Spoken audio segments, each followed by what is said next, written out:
Hello everyone. Welcome to our channel of tales and legends.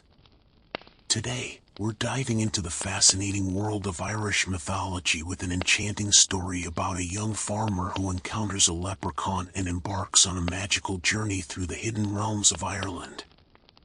Before we begin, don't forget to subscribe to the channel so you don't miss any of our magical stories. Leave a like if you enjoy Irish folklore, and tell us in the comments which city you're watching from. Your participation makes our community even more special.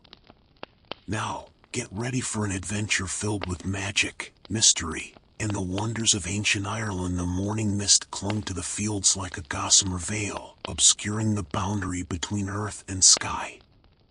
I trudged through the damp grass, my worn boots leaving temporary impressions in the soft soil. The weight of my father's expectations pressed down on my shoulders, heavier than any load I'd ever carried. "Seamus O'Brien," I muttered to myself, mimicking my father's gruff voice. "It's high time he took over the farm. You're 25 now, lad. No more of this daydreaming and staring off into the hills."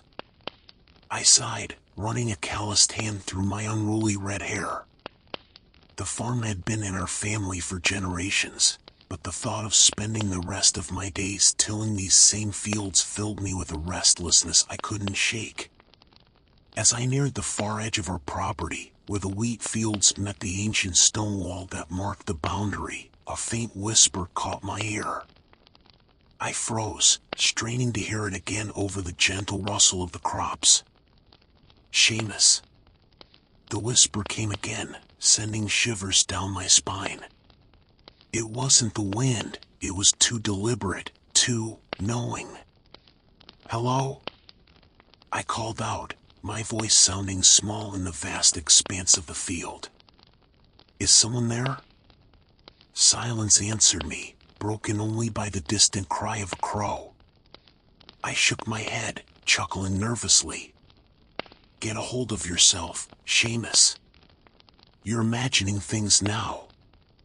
I turned to head back to the farmhouse when a flash of vibrant green darted between the stalks of wheat. My heart began to race, a mixture of fear and excitement coursing through my veins. It was too large to be a bird, too quick to be a hare. "Show yourself," I demanded, trying to sound braver than I felt. "I know you're out there." A high-pitched giggle echoed through the field, and the wheat parted as if swept aside by an invisible hand. There, standing no taller than my knee, was a sight that made me question my sanity. A leprechaun. He wore an emerald green coat adorned with gleaming gold buttons, a waistcoat of deep burgundy, and atop his wild orange hair sat a tall, pointed hat. His face was weathered like old leather, with twinkling eyes that spoke of centuries of mischief. Well, the leprechaun said, his voice a mix of amusement and curiosity. "What have we here? A human with a sight, eh? How interesting indeed." I blinked rapidly, convinced I must be dreaming. You can't be real," I stammered, taking a step back. The leprechaun threw his head back and laughed, a sound like tinkling bells. "Oh, I'm as real as the ground beneath your feet, young Seamus. More real than most things in this world, if you want the truth of it." My mind reeled. How did he know my name? What are you?" I managed to ask. The little man bowed with a flourish. "Finbar Mischief Maker, at your service. They'll most just call me Finn. And as for what I am, well, I thought that was obvious. I'm a leprechaun, guardian of treasures and trickster extraordinaire." I shook my head, still struggling to accept what I was seeing. But leprechauns aren't real. They're just stories, fairy tales told to children. Finn's eyes narrowed, and for a moment, I felt a flicker of fear at the ancient power that seemed to radiate from him. Just because something isn't a story doesn't make it any less real, lad. In fact, the best stories are always rooted in truth. He began to pace back and forth, stroking his pointed chin. Now, the question is, what am I to do with you? It's been a long time since a human has seen me. Centuries, in fact. My curiosity began to overtake my disbelief. Why me? Why can I see you when others can't? Finn stopped pacing and looked up at me, a sly grin spreading across his face. Ah, now that's the right question. You, Seamus O'Brien, have a touch of the old magic in your blood. It's faint, mind you, diluted by generations of mortal life. But it's there, calling out to the hidden world that exists alongside your own. I felt a surge of excitement at his words. All my life, I'd felt different, out of place. Could this be the reason why? What does that mean? I asked eagerly. Are there others like me? Finn wagged a finger at me. Now, let's not get ahead of ourselves. Information, like all valuable things, comes at a price. I frowned, remembering the old tales. I don't have any gold, if that's what you're after. The leprechaun laughed again. Gold? What would I want with human gold? No, my boy, I'm offering you a deal. A chance at adventure, to see the world hidden from mortal eyes. In exchange, you'll owe me a favor to be collected at a time of my choosing. Alarm bells rang in my head. Making deals with fairy folk was dangerous, every story warned against it. But the allure of escaping my mundane life, of finally understanding why I'd always felt so different, was overwhelming. What kind of favor? I asked cautiously. Finn's grin widened. Nothing too taxing, I assure you. Just a small service, when the time is right. Do we have a deal? I hesitated, weighing the potential consequences against the promise of adventure. My whole life stretched before me, decades of farming, of living up to my father's expectations, of wondering what might have been. In that moment, the choice became clear. Deal, I said, my voice stronger than I expected. Finn clapped his hands together with glee. Excellent. You've made a wise choice, Seamus O'Brien. Or a foolish one. Time will tell. He reached into his coat and pulled out a small, polished stone.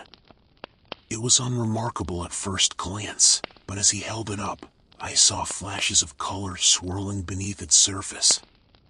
Take this token, Finn said, holding it out to me. It will guide you to the hidden paths between your world and ours. But be warned, once you step onto those paths, there's no guarantee you'll ever see your farm again. With trembling hands, I reached out and took the stone. It was warm to the touch, almost alive. As my fingers closed around it, I felt a jolt of energy race up my arm. How will I know what to do? I asked, suddenly feeling very small in the face of the unknown. Finn's expression softened slightly. Trust in yourself, lad. The magic in your blood will guide you. And who knows? You might just surprise yourself with what you're capable of. He tipped his hat to me and turned to leave. Oh, and Seamus, he said, glancing back over his shoulder. Do try to stay alive. It would be terribly inconvenient if you died before I could collect my favor. With that, he vanished into the wheat field, leaving no trace of his presence save for the stone clutched in my hand and the rapid beating of my heart. I stood there for a long moment, staring at the spot where Finn had disappeared. Part of me still couldn't believe what had just happened.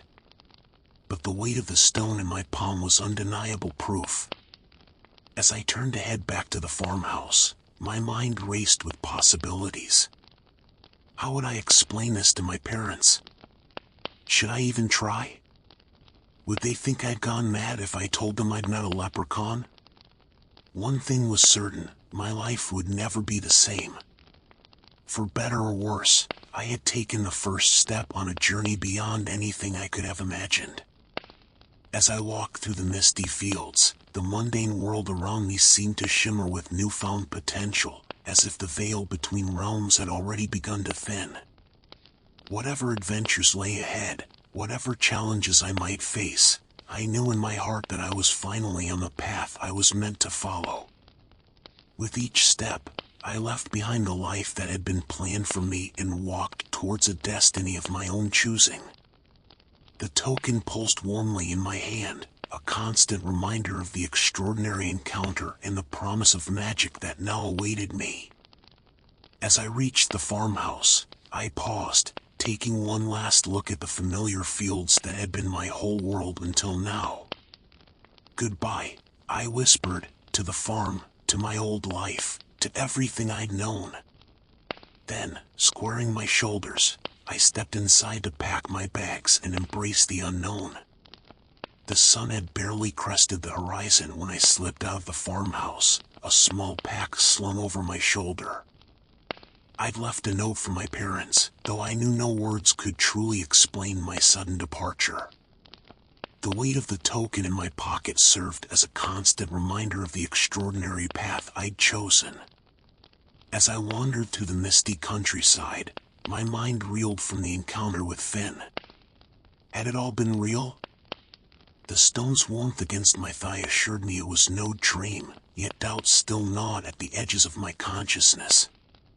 "You're mad, Seamus," I muttered to myself, kicking at a loose stone on the path. Leaving everything behind on the word of a, what? A leprechaun?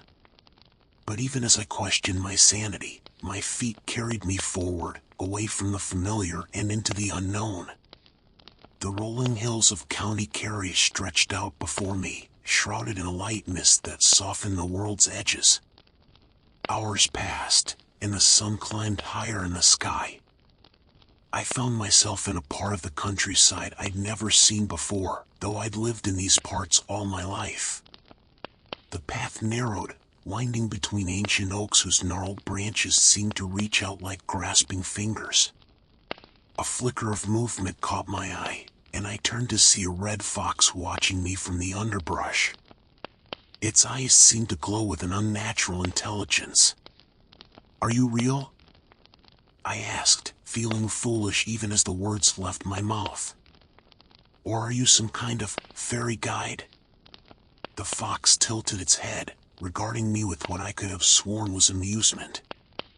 Then, quick as a flash, it darted off the path and into a thicket. "Wait!"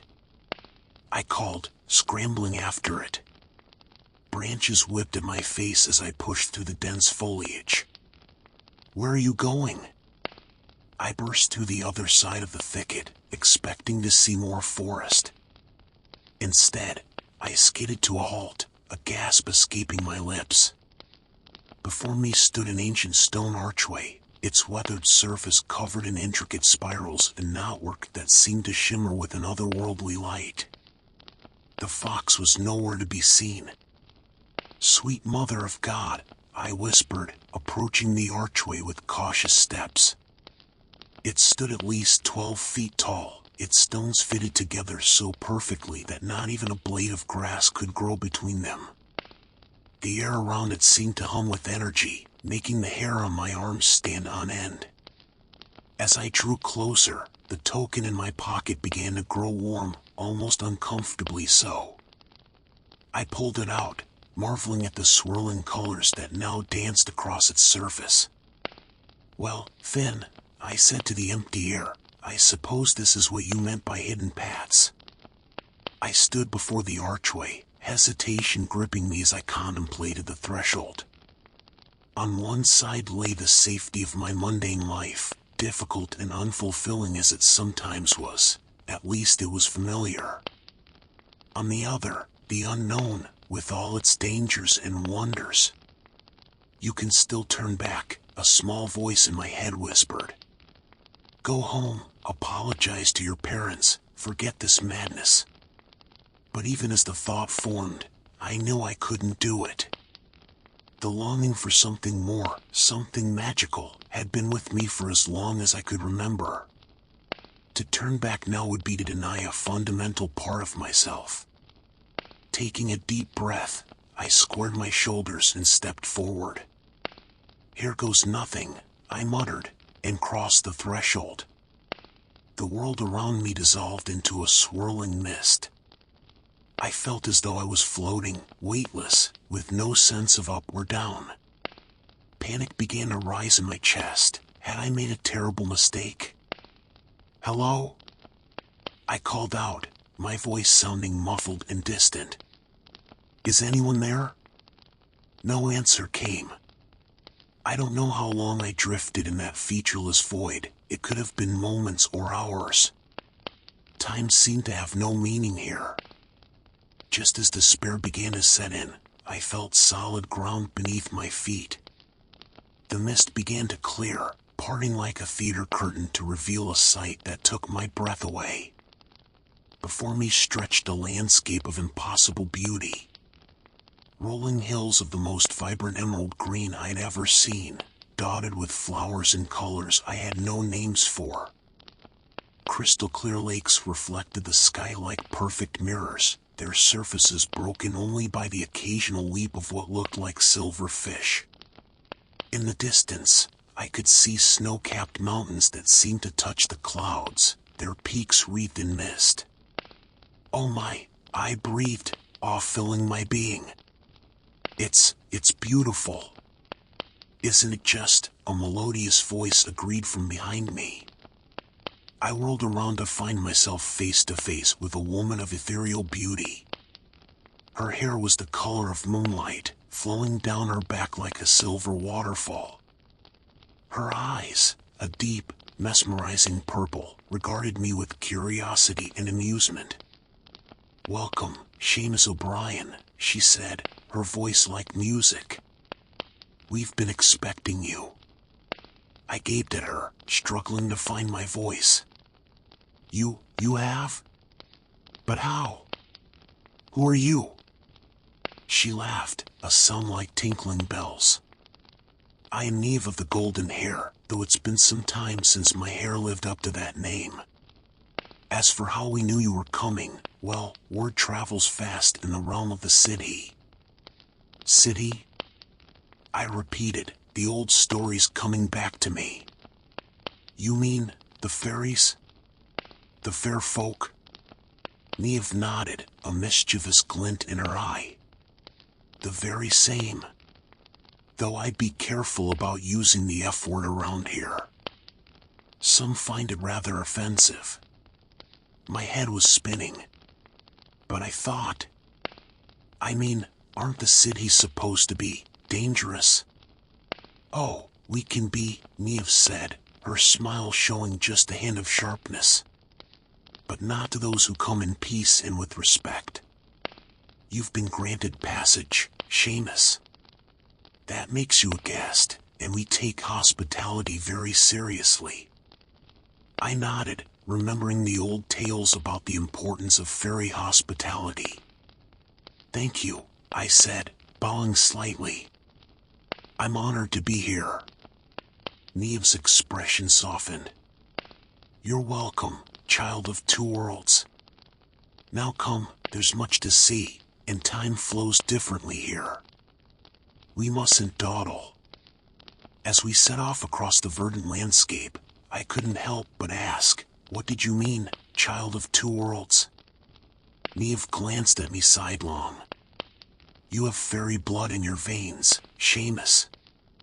Diluted by generations of mortal life, but still there. It's why you could see Finbar, why you could find the hidden door. I stumbled, nearly losing my footing on the soft grass. I'm part fairy? But how? That, Neve said with an enigmatic smile, is a story for another time. For now, we must prepare you for the challenges ahead. The realm of the city is not all beauty and wonder. There are darker things here, ancient powers that would do you harm if given the chance. A shiver ran down my spine at her words. What kind of challenges? Neve's expression turned serious. You'll face trials of both body and spirit, Seamus. You'll be tested in ways you can't imagine. But if you stay true to yourself, if you listen to the magic in your blood, you may just survive. And if I don't? I asked, almost afraid to hear the answer. Then, Neve said softly, you'll join the ranks of mortals who came before you, lost forever in the mists between worlds. We crested a hill, and I gasped at the sight before us. A great castle rose in the distance, its spire seeming to touch the very sky. It shimmered like a mirage, its walls appearing to be made of living trees one moment, gleaming crystal the next. Behold, Neve said, gesturing grandly, the core of the Fairy Queen. Your journey truly begins here, Seamus O'Brien. Are you ready? I swallowed hard, equal parts terrified and exhilarated. The enormity of what I'd stepped into was finally sinking in. This was no game, no flight of fancy. This was real, with real stakes and real dangers. But as I looked out over this magical realm, as I felt the hum of power in the very air around me, I knew there was only one answer I could give. I'm ready, I said, my voice steadier than I felt. Neve smiled, a genuine warmth in her eyes. Then let us begin. The Fairy Queen awaits, and with her, your destiny. As we set off toward the shimmering castle, I couldn't help but feel that I was walking into the pages of a story, one in which I was both reader and protagonist. Whatever lay ahead, whatever challenges I might face, I knew that my life had changed irrevocably. The mundane world I'd known was behind me now, and before me stretched a realm of magic, wonder, and untold dangers. As Neve and I approached the palace, my eyes widened in wonder. What had seemed like a mirage in the distance was now a breathtaking reality before me. The palace was unlike anything I had ever seen or imagined. Its walls were formed by living trees, their trunks intertwined so tightly that not even a whisper of wind could pass between them. Leaves of gold and silver shimmered in the ethereal light, creating a canopy that served as both roof and decoration. Delicate strands of gossamer stretched between the trees, catching the light and refracting it into 1,000 rainbow hues. The effect was mesmerizing, like walking through a living prism. It's incredible, I breathed, unable to take my eyes off the spectacle. Neve smiled, a hint of pride in her voice. The palace grows and changes with the seasons. In winter, it's a fortress of ice and snow. In spring, it blooms with flowers that sing. But autumn is when it truly shines. As we approached the entrance, I noticed figures moving among the trees. At first, I thought they were more fairies, but as we drew closer, I realized with a start that they were the trees themselves. Faces formed in the bark, watching us with curiosity and, in some cases, suspicion. Don't stare, Neve whispered. The Dryads are shy, but they're the palace's first line of defense. Be respectful, and they'll let you pass. I nodded, trying to keep my gaze forward as we passed between two particularly gnarled old oaks. I could have sworn I heard whispering, but when I glanced back, the faces had vanished. Inside, the palace opened up into a vast hall. The floor was a carpet of soft moss, and fireflies danced in the air, providing a warm, flickering light. Fairies of all shapes and sizes flitted about, some no larger than my thumb, others as tall and slender as young trees. "Wow," I murmured, "I never imagined." "Few do," Neve replied. "Now, remember your manners. The queen does not suffer fools or the impolite gladly." Before I could ask for clarification, a hush fell over the hall. The fireflies gathered into a glowing path, leading to a dais at the far end of the room. Seated upon a throne that seemed to be made of moonlight itself was the most beautiful and terrifying being I had ever seen. The fairy queen was both ageless and ancient, her skin as smooth as a still pond, yet her eyes holding the wisdom of millennia. Her hair was a living thing, shifting colors like the aurora borealis. When she spoke, her voice was like the harmonious blending of wind through leaves and water over stones. "Step forward, Seamus O'Brien," she commanded. Nervousness overcame me as I approached the dais. I could feel the eyes of every fairy in the room upon me. Remembering Neve's words, I bowed deeply.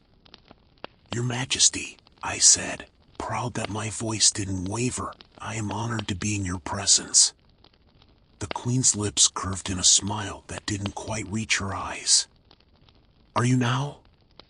And do you know why you've been brought before us?" I hesitated, glancing at Neve, who remained impassive. I'm not entirely sure, Your Majesty.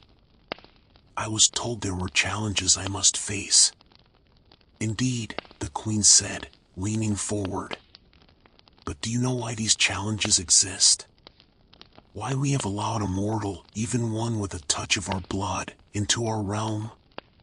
I shook my head, a feeling of unease growing in the pit of my stomach. The queen's expression grew grave. "There's a darkness growing, Seamus O'Brien. A shadow that threatens not just our world, but yours as well. The veil between realms is weakening, and with it, the ancient magics that keep balance." A chill ran down my spine as the queen continued, her voice taking on a rhythmic, almost hypnotic quality. "In the time of the blood moon's rise, when shadows lengthen 'neath mortal skies, a child of two worlds shall stand between the darkness and the land. With courage true and heart untamed, the ancient power must be reclaimed. For if the veil should fully fall, chaos and ruin will claim us all." As the last words faded, I felt a weight settle upon me, as if the very prophecy had taken physical form. "You're saying I'm this child of two worlds?" I asked, my mouth dry. The queen nodded solemnly. "The blood of the Sidhe runs in your veins, diluted though it may be. You stand at the crossroads between mortal and fairy, uniquely positioned to face the coming storm." I swallowed hard, my mind reeling. "But what am I supposed to do? I'm just a farmer. I don't know anything about magic or prophecies or saving worlds." A ripple of murmurs ran through the assembled fairies. The queen held up a hand, and silence fell immediately. "You are more than you know, Seamus O'Brien," she said, her voice softening slightly. "But you are right, you are unprepared for the task that lies ahead. That is why you must embark on a quest." "A quest?" I repeated, a mix of fear and excitement coursing through me. The queen nodded. "You must travel to the four corners of our realm, facing trials and gathering the ancient magics that have been scattered. Only by reuniting these powers can we hope to reinforce the veil and push back the encroaching darkness." I stood there, stunned. Part of me wanted to run, to find that stone archway and return to my simple life on the farm. But a deeper part, a part one was only just beginning to understand, thrilled at the challenge. Taking a deep breath, I squared my shoulders and met the queen's gaze. "I'll do it," I said, determination filling my voice. "I don't know if I'm the right person for this task, but I'll give it everything I have." A genuine smile graced the queen's lips. "Well spoken, young one. Know that while the path ahead is perilous, you will not walk it alone." She gestured, and a small, glowing figure zipped down from the canopy above, coming to hover just in front of my face. As my eyes focused, I saw it was a tiny, female figure with gossamer wings and a shock of spiky green hair. "This is Thistle," the queen said. "She will be your guide and companion on your journey." Thistle did a little aerial somersault and grinned at me, revealing pointed teeth. "Pleased to meet Cha, big guy. Ready for some fun?" I couldn't help but smile back, despite the gravity of the situation. I'm not sure fun is the word I'd use, but I'm ready. The queen rose from her throne, and immediately, every fairy in the room bowed deeply. "Then it is settled. Seamus O'Brien, I charge you with this quest. Gather the 4 elemental magics, scattered to the winds in ages past. Air from the highest peak, earth from the deepest cavern, fire from the heart of the volcano, and water from the bottomless lake. Return them here, that we might reforge the bonds that hold our worlds together." She approached me, and I felt rooted to the spot by the power of her gaze. Reaching out, she placed a hand on my forehead. A jolt of energy coursed through me, and for a moment, I saw flashes of places I'd never been, mist-shrouded mountains, caverns glowing with crystals, a lake that seemed to hold the night sky in its depths. As she withdrew her hand, the queen spoke once more, her voice resonating with power. "Go now, Seamus O'Brien. The fate of 2 worlds rests in your hands." With a mixture of excitement and trepidation, I turned to face Thistle, who was practically vibrating with eagerness. "So," I said, trying to sound more confident than I felt, "where do we start?" Thistle's grin widened. "Oh, I know just the place. Hope you're not afraid of heights, big guy." As we left the queen's court, the weight of my new responsibility settling on my shoulders, I couldn't help but wonder what I'd gotten myself into. But with each step, I felt a growing sense of purpose. Whatever challenges lay ahead, whatever dangers we might face, I was determined to see this through. The path Thistle led me on wound its way through increasingly wild terrain. The vibrant colors of the fairy queen's realm gradually faded, giving way to muted grays and deep greens. The air grew thick with mist, and an oppressive silence fell around us. "Thistle," I whispered, not daring to raise my voice, "where exactly are we going?" The tiny pixie hovered near my ear, her usual exuberance subdued. "The forests of shadows," she replied, her voice uncharacteristically serious. "It's the quickest way to the mountains of mist, where we'll find the air magic." I swallowed hard, remembering tales from my childhood about dark forests where unwary travelers vanished without a trace. "Is it safe?" Thistle's laugh was brittle. "Safe? Not even a little. But it's where we need to go, so buck up, big guy." As we pressed on, the trees grew taller and more gnarled, their branches twisting overhead to block out what little light remained. Soon, we found ourselves entering a forest shrouded in perpetual darkness. Fear gripped my heart as we stepped into the gloom. "Stay close," Thistle warned, her tiny form now glowing with a faint blue light. "It's easy to get lost here, and there are things in these woods that would love to lead you astray." No sooner had she spoken than I heard it, a faint whisper echoing through the gnarled trees. My breath caught in my throat as I strained to make out the words. "Seamus," the whisper seemed to say, "this way, safety, home." I turned, trying to locate the source of the voice. It sounded so familiar, so comforting. "Seamus." Thistle's sharp tone snapped me back to reality. Don't listen. It's not real. I shook my head, trying to clear the fog that had settled over my mind. What was that? Will-o'-the-wisps, Thistle explained grimly. They mimic voices you trust to lure you off the path. Follow them, and you'll never be seen again. A shudder ran through me as I realized how close I'd come to being tricked. Thanks, I mumbled, embarrassed by my near mistake. We pressed on, the darkness seeming to thicken with each step. The trees loomed over us, their branches reaching out like grasping fingers. More than once, I could have sworn I saw eyes gleaming in the shadows, only to vanish when I looked directly at them. Suddenly, Thistle froze in midair, her tiny body tense. Seamus, she whispered, don't move. I froze, my heart pounding. What is it? Shadow wolves, she breathed. They're all around us. As my eyes adjusted to the gloom, I saw them, sleek, dark shapes moving among the trees. They were larger than any wolf I'd ever seen, their forms seeming to shift and waver as if made of living shadow. Gleaming eyes fixed on us, filled with an unnatural hunger.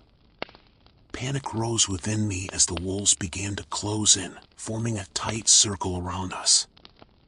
I could hear their low growls, feel their hot breath on the air. Thistle, I whispered, trying to keep my voice steady, what do we do? The pixie's glow had dimmed, as if she was trying to make herself less noticeable. I don't know. My magic isn't strong enough to fight them all. One of the wolves, larger than the rest, took a step forward. Its muzzle pulled back in a snarl, revealing rows of gleaming teeth. I closed my eyes, certain that this was the end of our quest before it had truly begun. Suddenly, a bright light flared in the darkness. My eyes snapped open to see a hooded figure standing before us, wielding a staff that glowed with an intense white light. The wolves recoiled, snarling in pain and frustration. The figure raised its staff high, and a wave of pure energy pulsed outward. The shadow wolves scattered, melting back into the darkness with otherworldly howls. Relief washed over me as the immediate danger passed. I turned to our mysterious savior, curiosity mingling with caution. Thank you, I said, my voice shaky. Who are you? The figure lowered its hood, revealing the weathered face of an old man. His eyes, a startling shade of green, seemed to hold the wisdom of ages. I am Alistair, he said, his voice deep and resonant. Some call me the Druid of the Shadowed Glen. Thistle zipped around excitedly. A druid. Oh, we're in luck, Seamus. Druids are masters of natural magic. Alistair's gaze fell on me, and I felt as if he was looking straight into my soul. You're a long way from home, young one. What brings you to this perilous place? I hesitated, unsure how much to reveal. But something in the druid's eyes encouraged trust. I found myself explaining our quest, the Fairy Queen's prophecy, the weakening veil between worlds, and our mission to gather the elemental magics. As I finished, Alistair nodded slowly. A grave task indeed. And you, with barely a spark of magic to your name, are to accomplish this. I bristled slightly at his tone. I may not know much about magic, but I'm willing to learn. I have to try. A smile creased the druid's face. Well spoken, young Seamus. Willingness to learn is the first step on the path of wisdom. He gestured with his staff. Come. My sanctuary is not far. We can speak more freely there. As we followed Alistair through the dark forest, the shadows seemed to part before him. Soon, We came to a massive oak tree, its trunk easily as wide as a house. With a wave of his staff, a door appeared in the bark. Inside, the tree was hollow, forming a cozy living space filled with books, strange artifacts, and softly glowing crystals. As Alistair busied himself brewing tea, I marveled at our surroundings. "This is amazing," I breathed, running my hand along a shelf filled with bottles of mysterious liquids. Alistair chuckled. "It's taken many lifetimes to accumulate. Now, tell me more about this quest of yours." Over steaming cups of tea that smelled of herbs and magic, I recounted our encounter with the Fairy Queen in greater detail. Thistle chimed in occasionally, adding bits of fairy lore I hadn't known. When I finished, Alistair sat back, stroking his long beard thoughtfully. "The task before you is not an easy one," he said at last. "The elemental magics are wild and dangerous, not easily tamed by mortal hands." My heart sank. "Then, you don't think I can do it?" The druid's eyes twinkled. "I didn't say that. You have potential, Seamus. A strong spirit and a good heart. What you lack is knowledge and control." He stood, retrieving an ancient-looking book from a nearby shelf. "I can teach you the basics of druidic magic, how to sense the flow of natural energies, how to draw upon them in times of need. It won't be easy, and we don't have much time, but it may give you a fighting chance." Hope surged within me. "You'd do that? But why?" Alistair's expression grew serious. "Because the balance of nature is my highest concern. If the veil between worlds truly is weakening, then all of existence is at risk. I may be a hermit, but I'm not blind to the greater needs of the world." He fixed me with a piercing stare. "But know this, the path of magic is not to be taken lightly. Once you begin down this road, there's no turning back. The power will change you, in ways you can't yet imagine. Are you prepared for that?" I glanced at Thistle, who nodded encouragingly. Taking a deep breath, I met Alistair's gaze. "I am. Whatever it takes to complete this quest and save both our worlds, I'm willing to do it."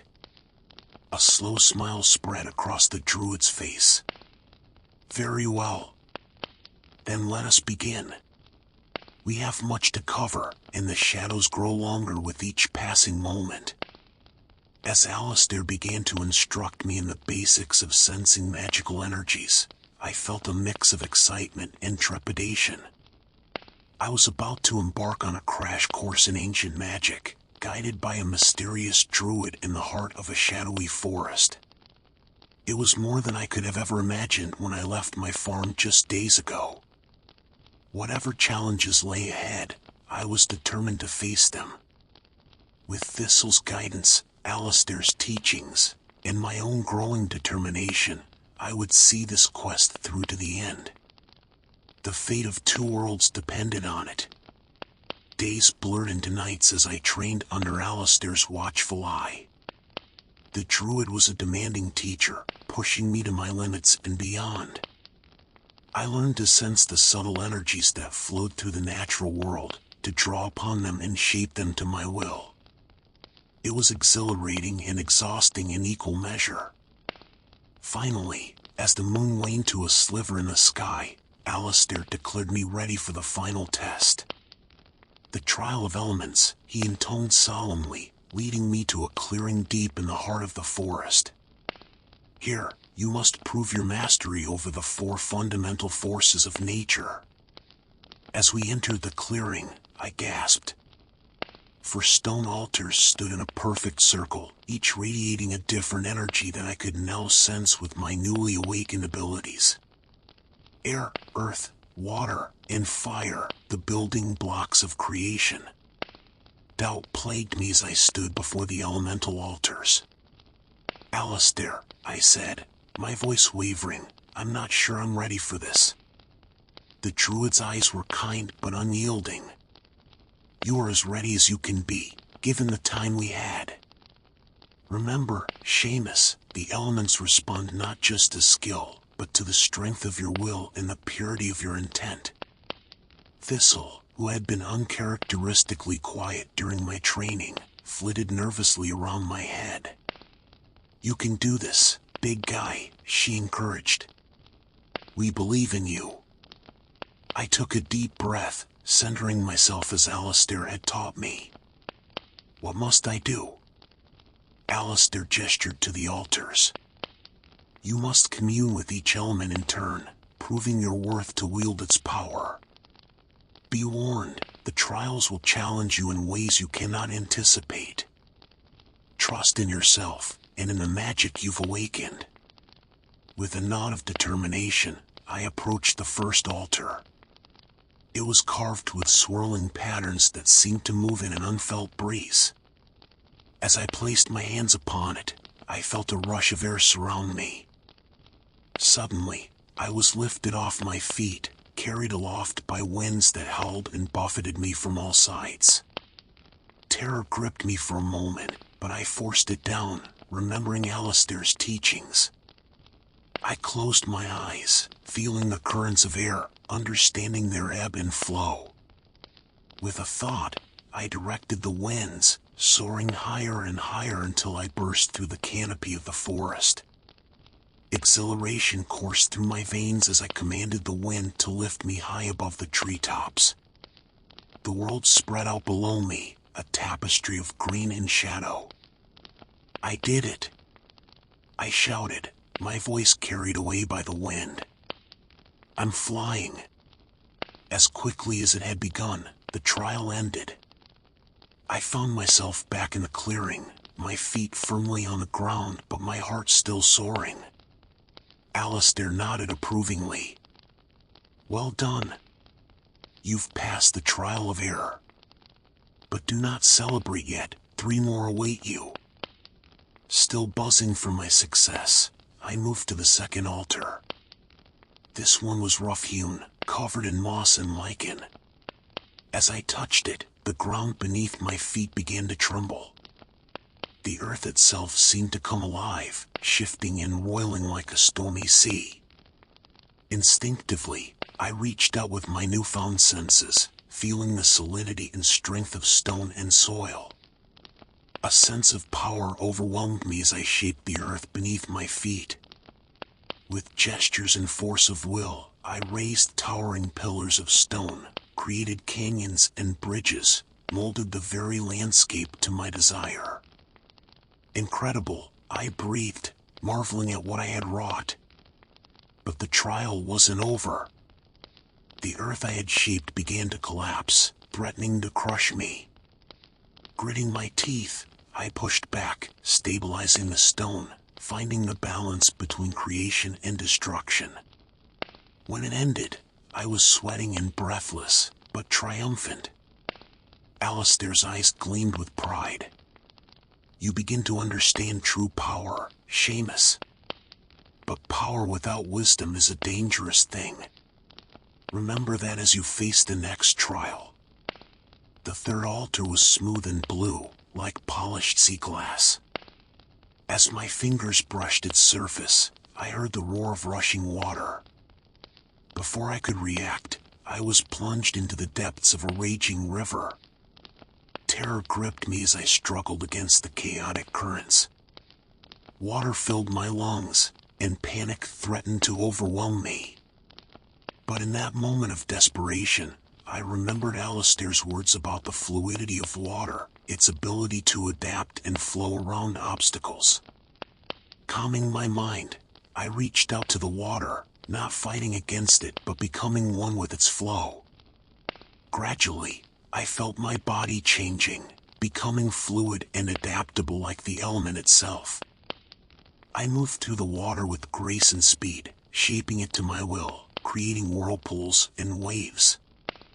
When I finally emerged, gasping for air, I felt reborn. 3 down, 1 to go, Thistle cheered, though I could hear the tension in her tiny voice. The final altar glowed with an inner heat, its surface shimmering like the air above a flame. I hesitated, remembering Alistair's warnings about the destructive nature of fire. Fire is the most capricious of the elements, the druid cautioned. It gives life and takes it away in equal measure. Approach with caution, but without fear. Taking a deep breath, I placed my hands on the altar. Immediately, flames engulfed me, searing heat threatening to consume me entirely. I screamed, more from shock than pain, as the fire danced across my skin. But even as I braced for agony, I realized that the flames weren't burning me. They were wild, yes, but not inherently destructive. Focusing my will, I began to shape the fire, much as I had the other elements.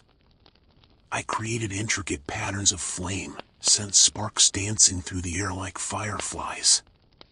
The heat suffused my body, filling me with incredible energy.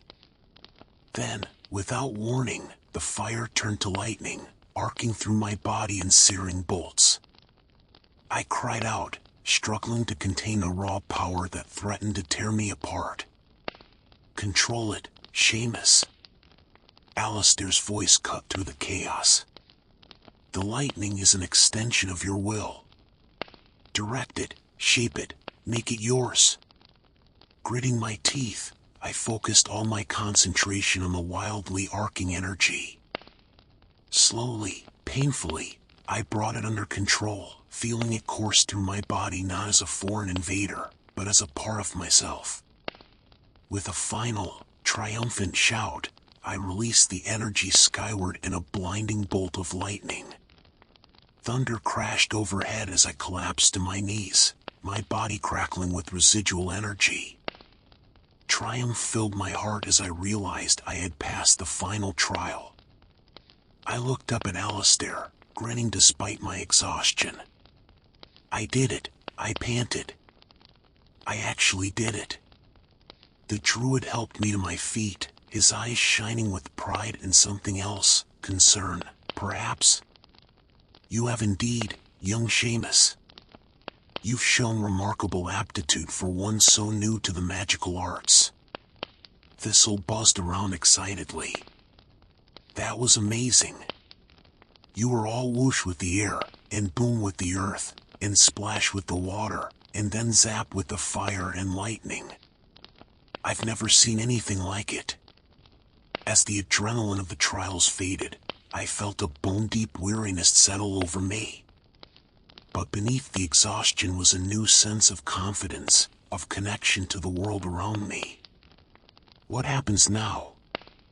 I asked, looking to Alistair. The druid's expression grew serious. "Now, you continue on your quest. The trials have awakened your innate connection to the elements, but gathering the pure elemental magics will be far more challenging." He placed a hand on my shoulder. "Remember what you've learned here, Seamus. The elements are not tools to be used, but forces to be respected and worked with. Your journey will test not just your magical abilities, but your wisdom in your heart." I nodded, feeling the weight of responsibility settle upon me once more. "I understand. Thank you, Alistair, for everything you've taught me." As we prepared to leave the clearing, I cast one last look at the elemental altars. They stood silent now, but I could feel the power thrumming within them, within me.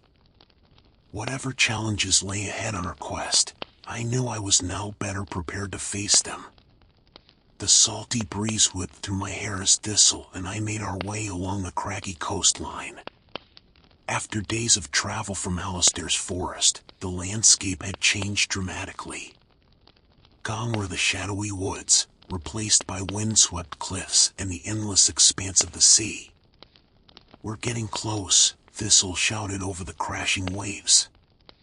"The Giant's Causeway is just around this bend."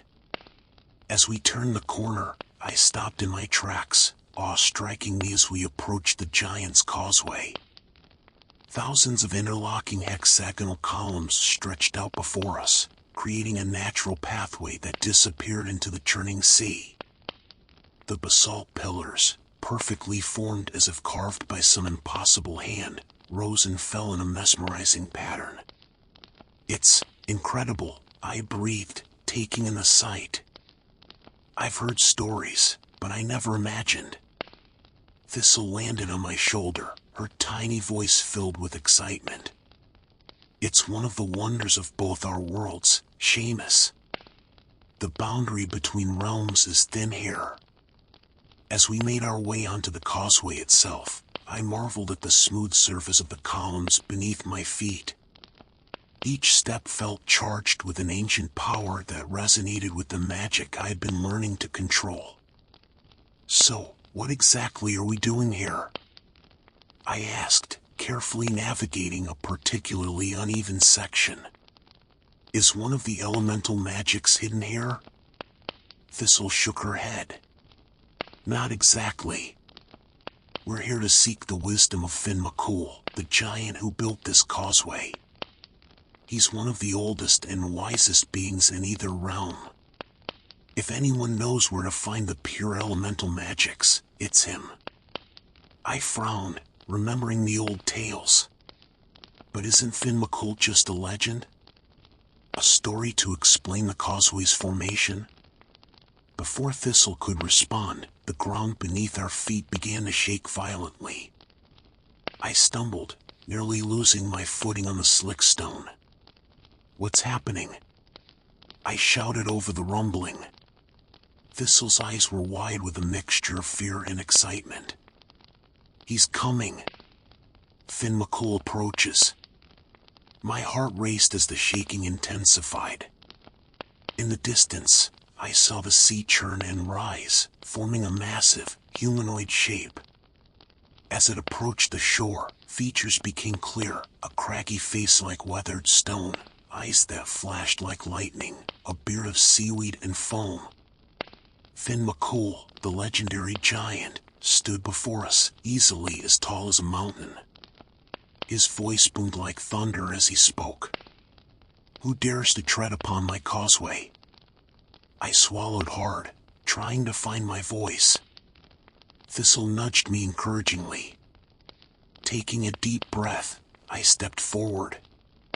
"I am Seamus O'Brien," I called out, proud that my voice only wavered slightly. "I've come seeking your wisdom, great Finn McCool." The giant's eyes narrowed as he leaned down to examine us more closely. I fought the urge to step back, standing my ground despite the fear coursing through me. "A mortal and a pixie," Finn mused, his breath hot and smelling of brine. "It's been many ages since such a pair sought me out. What wisdom do you seek, little one?" Determination steeled my resolve as I realized this was our chance. "We're on a quest to gather the pure elemental magics," I explained. "The veil between worlds is weakening, and only by reuniting these powers can we hope to restore balance." Finn stroked his seaweed beard thoughtfully. "A noble quest indeed. But the elemental magics are not easily found or controlled. What makes you think you're worthy of such power?" I hesitated, unsure how to prove my worth to a being of such immense age and power. Then, an idea struck me. "Great Finn," I said, "I challenge you to a battle of wits. If I can outsmart you, will you help us on our quest?" A rumbling laugh shook the causeway. Bold words from such a small creature. "Very well, I accept your challenge. But be warned, I've had Ian's to sharpen my mind. If you fail, you'll join the countless fools who've been added to my collection of stones." Thistle tugged on my ear nervously. "Are you sure about this, Seamus? Finn's riddles are legendary." I nodded, trying to project more confidence than I felt. "It's our best chance. Besides, Alistair didn't just teach me magic, He taught me to think creatively. Finn settled himself on the shore, causing small tidal waves with each movement. Very well, little mortal. Here is your riddle. I am not alive, but I grow. I don't have lungs, but I need air. I don't have a mouth, but water kills me. What am I? I furrowed my brow, running through possibilities in my mind. Not alive, but grows. Needs air. Water kills it. Suddenly, it clicked. Fire. I shouted triumphantly. The answer is fire. Finn's eyebrows rose in surprise. Correct, little one. But that was merely a warm-up. Let's see how you fare with this. I have cities, but no houses. I have mountains, but no trees. I have water, but no fish. What am I? This one was trickier. I closed my eyes, visualizing the clues. Cities without houses, mountains without trees, water without fish. What could possibly? A map! I exclaimed, my eyes snapping open. You're describing a map. A grin spread across Finn's craggy face.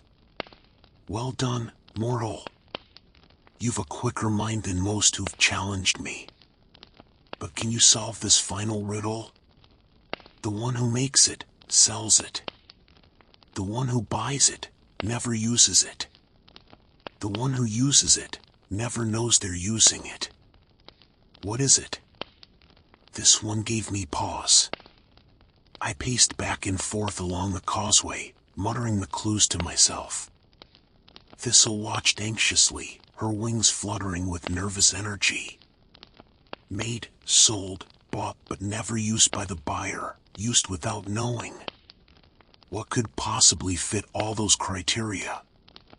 I was about to admit defeat when a memory surfaced. My grandmother's funeral, the somber faces, the wooden box being lowered into the ground. A coffin, I said quietly, then louder. The answer is a coffin. For a moment, silence fell over the causeway. Then Finn let out a booming laugh that sent seabirds scattering from the nearby cliffs. By the old powers, you've done it. In all my long years, few have managed to answer all 3 riddles correctly. Elation filled me as I realized I'd outsmarted the giant. Thistle zipped around my head, cheering excitedly. Finn's expression grew serious as he leaned down once more. You've earned my respect, Seamus O'Brien, and with it, the information you seek. Listen closely, for the path ahead is fraught with danger. He proceeded to tell us of 4 sacred sites, each tied to one of the elemental magics we sought. The Cavern of Echoes in the north, where the essence of air resided. The molten heart deep beneath a dormant volcano, home to the purest fire. The bottomless loch in the western hills, where water's power pooled. And finally, the grove of ancient oaks, where Earth's magic took root. As Finn finished speaking, a bittersweet feeling washed over me. We now had the information we needed to continue our quest, but the enormity of the task ahead was daunting. Thank you, great Finn, I said, bowing deeply. We won't forget your kindness. The giant nodded solemnly. Go with care, little ones. The forces you seek to control are beyond ancient, and they do not give up their power easily. Remember, true strength lies not in domination, but in harmony. As we bid farewell to Finn McCool, watching his massive form recede back into the sea, I felt a mix of emotions. Pride at having passed his test, gratitude for his guidance, and a growing sense of trepidation for what lay ahead. Well, that was something, wasn't it? Thistle said, settling on my shoulder. Where now, big guy? I took a deep breath, gazing out at the horizon. Now, we go north. The Cavern of Echoes awaits, and with it, our first true test in gathering the elemental magics. As we left the Giant's Causeway behind, the weight of our quest settled upon me once more. But with each step, I felt more prepared, more determined. Whatever challenges lay ahead, I was ready to face them, armed with newfound knowledge, growing magical skill, and the unwavering support of my tiny pixie friend. The fate of two worlds hung in the balance, and our journey was only just beginning. The northern winds howled as thistle, and I made our way through the rugged landscape, each step taking us closer to the Cavern of Echoes. The lush greenery of the south had given way to stark, rocky terrain, dotted with gnarled trees that seemed to claw at the overcast sky. As twilight descended, an unsettling quiet fell over the land. Even the wind, our constant companion for days, seemed to hold its breath. Thistle, usually a ball of nervous energy, was unnaturally still on my shoulder. "We should find shelter soon," I murmured, scanning the horizon for any sign of cover. "Something doesn't feel right about this place after dark." Thistle nodded, her tiny voice barely above a whisper. "There's old magic here, Seamus. Very old, and not all of it friendly." No sooner had the words left her mouth than a bone-chilling wail pierced the night, filling me with a sense of impending doom. The sound seemed to come from everywhere and nowhere at once, a keening cry of unimaginable sorrow. I clapped my hands over my ears, but it did little to muffle the haunting sound. "What is that?" I shouted, my heart pounding in my chest. Thistle's face had gone pale, her wings quivering. "A banshee," she breathed. "We've wandered into her territory." The wailing subsided, leaving an eerie silence in its wake. I lowered my hands slowly, every nerve on edge. "A banshee? Like in the old stories?" Thistle nodded grimly. "Those stories barely scratch the surface of what a banshee truly is. They're spirits of tremendous power and grief. Some say they can foretell death itself." A shiver ran down my spine that had nothing to do with the chill in the air. "What do we do?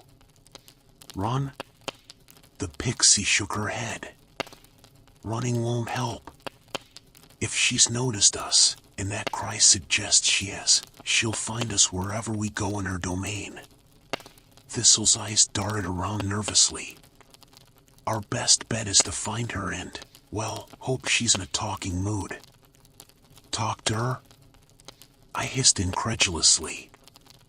"Thistle, everything I've ever heard about banshees suggests they're not exactly the friendly type." "Not friendly, no," Thistle conceded. "But not necessarily malevolent either. Banshees are complex beings, Seamus. If we can understand why she's crying, maybe we can help her. And if we help her, she might help us," I finished, beginning to see the logic.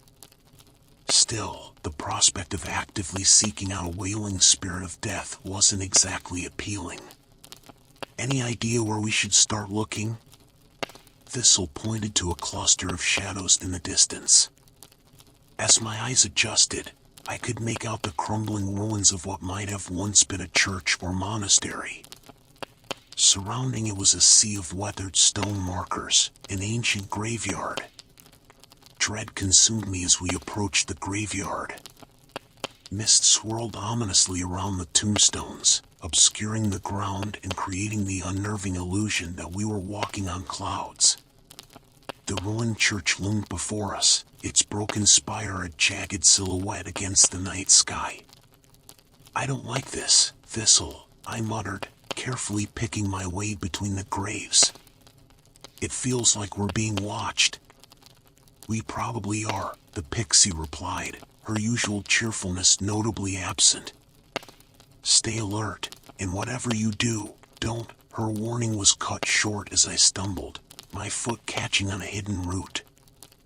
I threw out my hands to break my fall and found myself face to face with a moss-covered tombstone. The name and date had long since worn away, leaving only the haunting image of a weeping angel carved into the stone. As I scrambled to my feet, a cold wind whipped through the graveyard.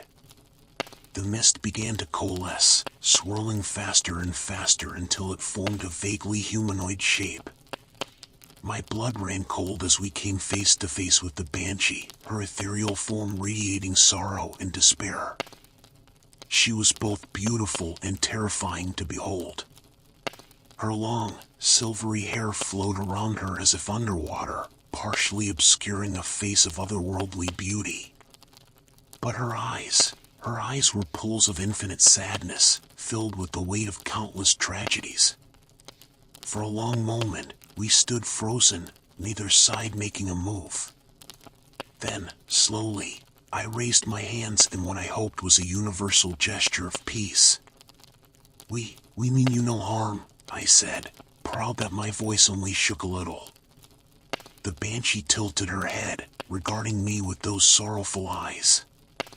When she spoke, her voice was like the whisper of wind through bare branches, soft yet carrying the promise of winter's chill. "No harm," she echoed, a hint of bitter amusement in her tone. "What harm could you possibly do to one such as I, mortal? I am beyond the reach of life's pains and its pleasures." Thistle, bless her courage, flew a little closer to the spectral figure. "Great Lady of Sorrow," she said, her high voice trembling slightly, "we've journeyed far and faced many dangers. We seek the Cavern of Echoes, where the essence of air resides. Can you help us?" The banshee's gaze shifted to Thistle, a flicker of curiosity crossing her ethereal features. A pixie, so far from the fairy realms? Curious indeed. Her attention returned to me, eyes narrowing. "And you, mortal? You reek of newly awakened magic. What business have you with the elemental powers?" I swallowed hard, knowing that honesty was likely our best, perhaps only, chance. "The veil between worlds is weakening," I explained. "We seek to gather the pure elemental magics to restore balance and prevent catastrophe in both realms." "Balance," the banshee repeated, a note of scorn in her whispered voice. "There is no balance in this world or any other. Only loss. Only grief. Only the endless cycle of hope and heartbreak." As she spoke, the mist around us seemed to come alive with shadowy figures, men, women, children, all bearing expressions of profound sorrow. I realized with a start that we were seeing echoes of the banshee's past, the souls whose passing she had mourned over countless years. "Please," I said, taking a cautious step forward. "I know we're just strangers to you, but we're trying to save countless lives, in this world and beyond. Surely that's a worthy cause?" The banshee's form flickered, her outline becoming indistinct for a moment. When she solidified again, she seemed smaller somehow. Less intimidating, though no less sorrowful. "Worthy," she mused. "Perhaps. But what do you know of worthiness, young one? What do you know of sacrifice, of loss that echoes through centuries?" I hesitated, then made a decision. Slowly, I lowered myself to sit cross-legged on the damp ground, ignoring Thistle's startled squeak. "Tell me," I said simply. "Help me understand." For a long moment, the banshee regarded me in silence. Then, to my amazement, she sank down as well, her misty form hovering just above the ground. "Very well, mortal," she said. "Listen well to my tale, for it is not one I have shared in many long years." And so, in that ancient graveyard under a sky heavy with unshed rain, the banshee began her story. She spoke of a time long past, when she had been a mortal woman named Aoife. She told of a life filled with love and laughter, of a husband and children who had been her entire world. But happiness, as it so often does, proved fleeting. A terrible plague swept through their village, claiming the lives of Aoife's family one by one. She spoke of the agony of watching her loved ones suffer, of the helplessness she felt as death claimed them despite her desperate prayers. In my grief, the banshee Aoife continued, her voice thick with remembered pain. I cursed the heavens. I railed against the injustice of a world that would allow such suffering. And in my anguish, I attracted the attention of something. An ancient power, neither good nor evil, but as impartial and implacable as death itself. She went on to describe how this power had offered her a choice, to pass on and join her family in whatever lay beyond, or to become a guardian of the threshold between life and death. To use her grief as a tool to warn others of impending loss, to give them the chance to say goodbye that she had been denied. I agreed, Aoife said, her ethereal form shimmering with the intensity of her emotions. How could I not? The chance to spare others the pain I had endured, it seemed a noble calling. But immortality, she explained, was a heavy burden. Centuries passed, and Aoife watched generations live and die.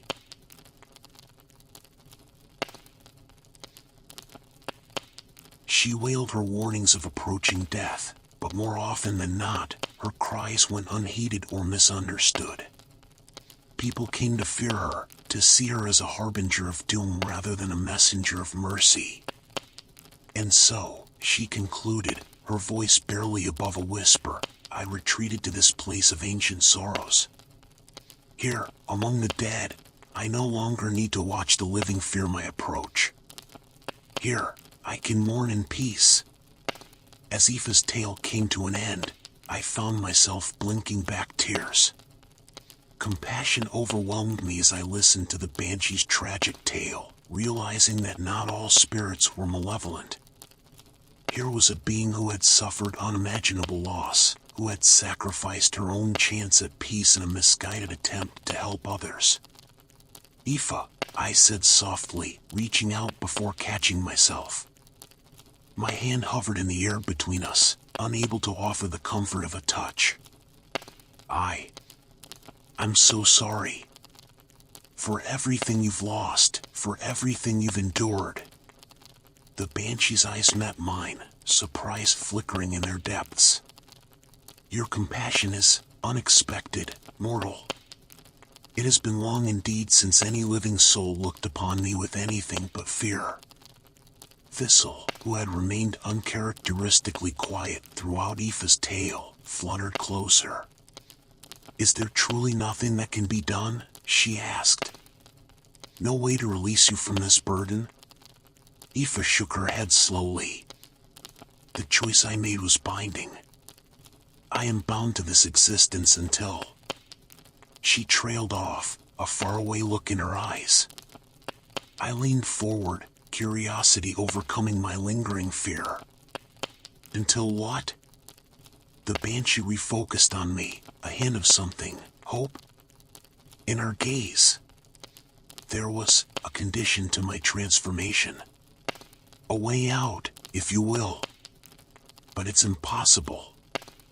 No one in centuries has even come close. Tell us, I urged. Please.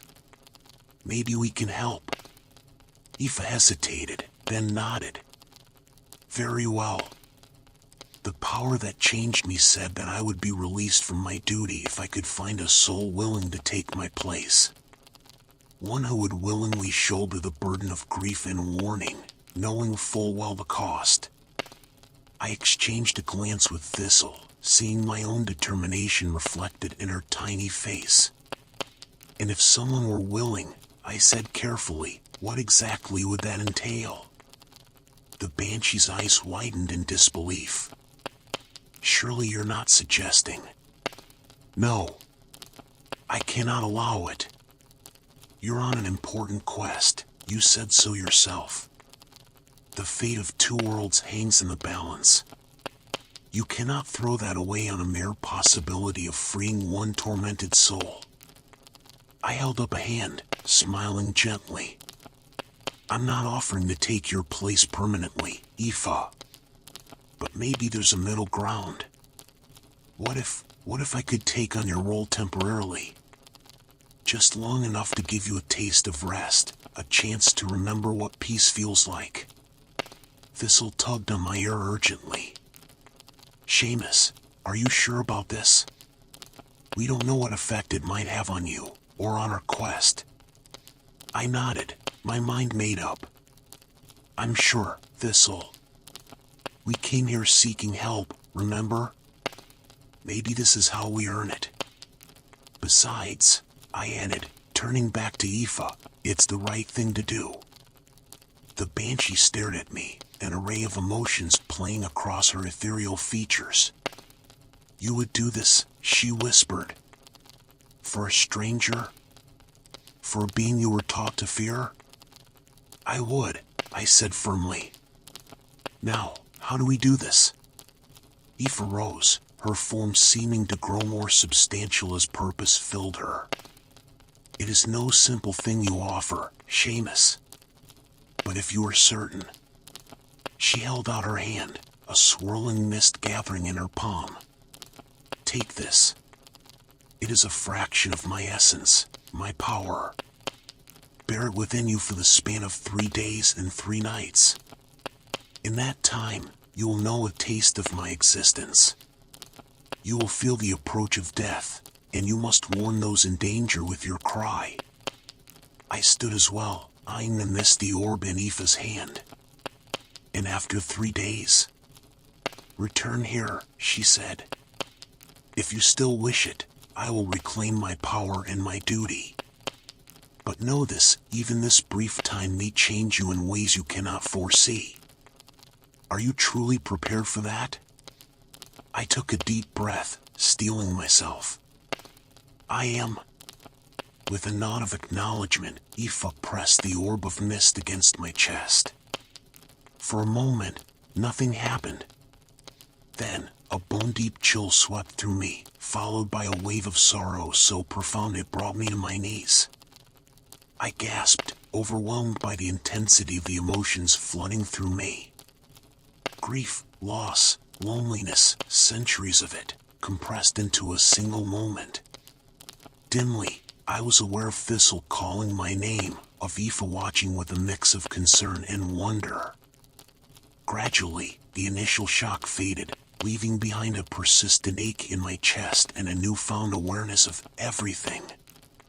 I could feel the life pulsing in the gnarled trees at the edge of the graveyard, sense the small creatures scurrying through the underbrush. And beyond that, a wider connection to the ebb and flow of life and death across the land.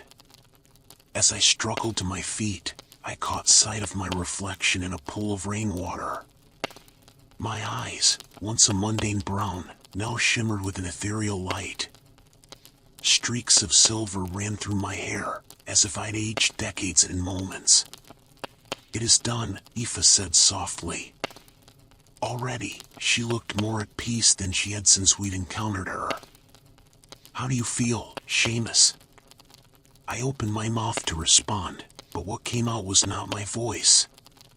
Instead, a keening wail rose from my throat, full of sorrow and warning. Startled, I clapped a hand over my mouth, muffling the otherworldly sound. That will take some getting used to, I managed once I'd regained control. Aoife nodded sympathetically. The cry comes unbidden when death approaches. You'll learn to sense it coming and to direct it where it's needed most. She paused, a flicker of uncertainty crossing her face. Are you certain you wish to go through with this? I squared my shoulders, nodding firmly. I gave my word. 3 days and 3 nights. Just promise me you'll use this time to rest, Aoife. To remember what it's like to be at peace. A ghostly tear slid down the banshee's cheek. I shall, Seamus. And I swear by all that is holy, I will help you on your quest when you return. My knowledge of the hidden places of this land is vast.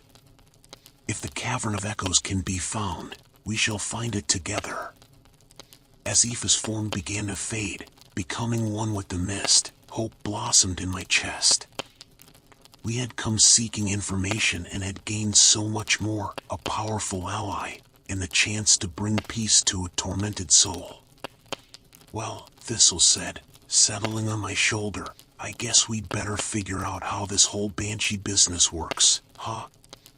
Can't have you wailing every time we pass a graveyard. I chuckled, grateful for her attempt at levity. No, I suppose not. Any ideas on where we should start? The pixie tapped her chin thoughtfully. There's a village not far from here. We could head there, see if you pick up on anything. Just, try not to scare the locals too much, okay?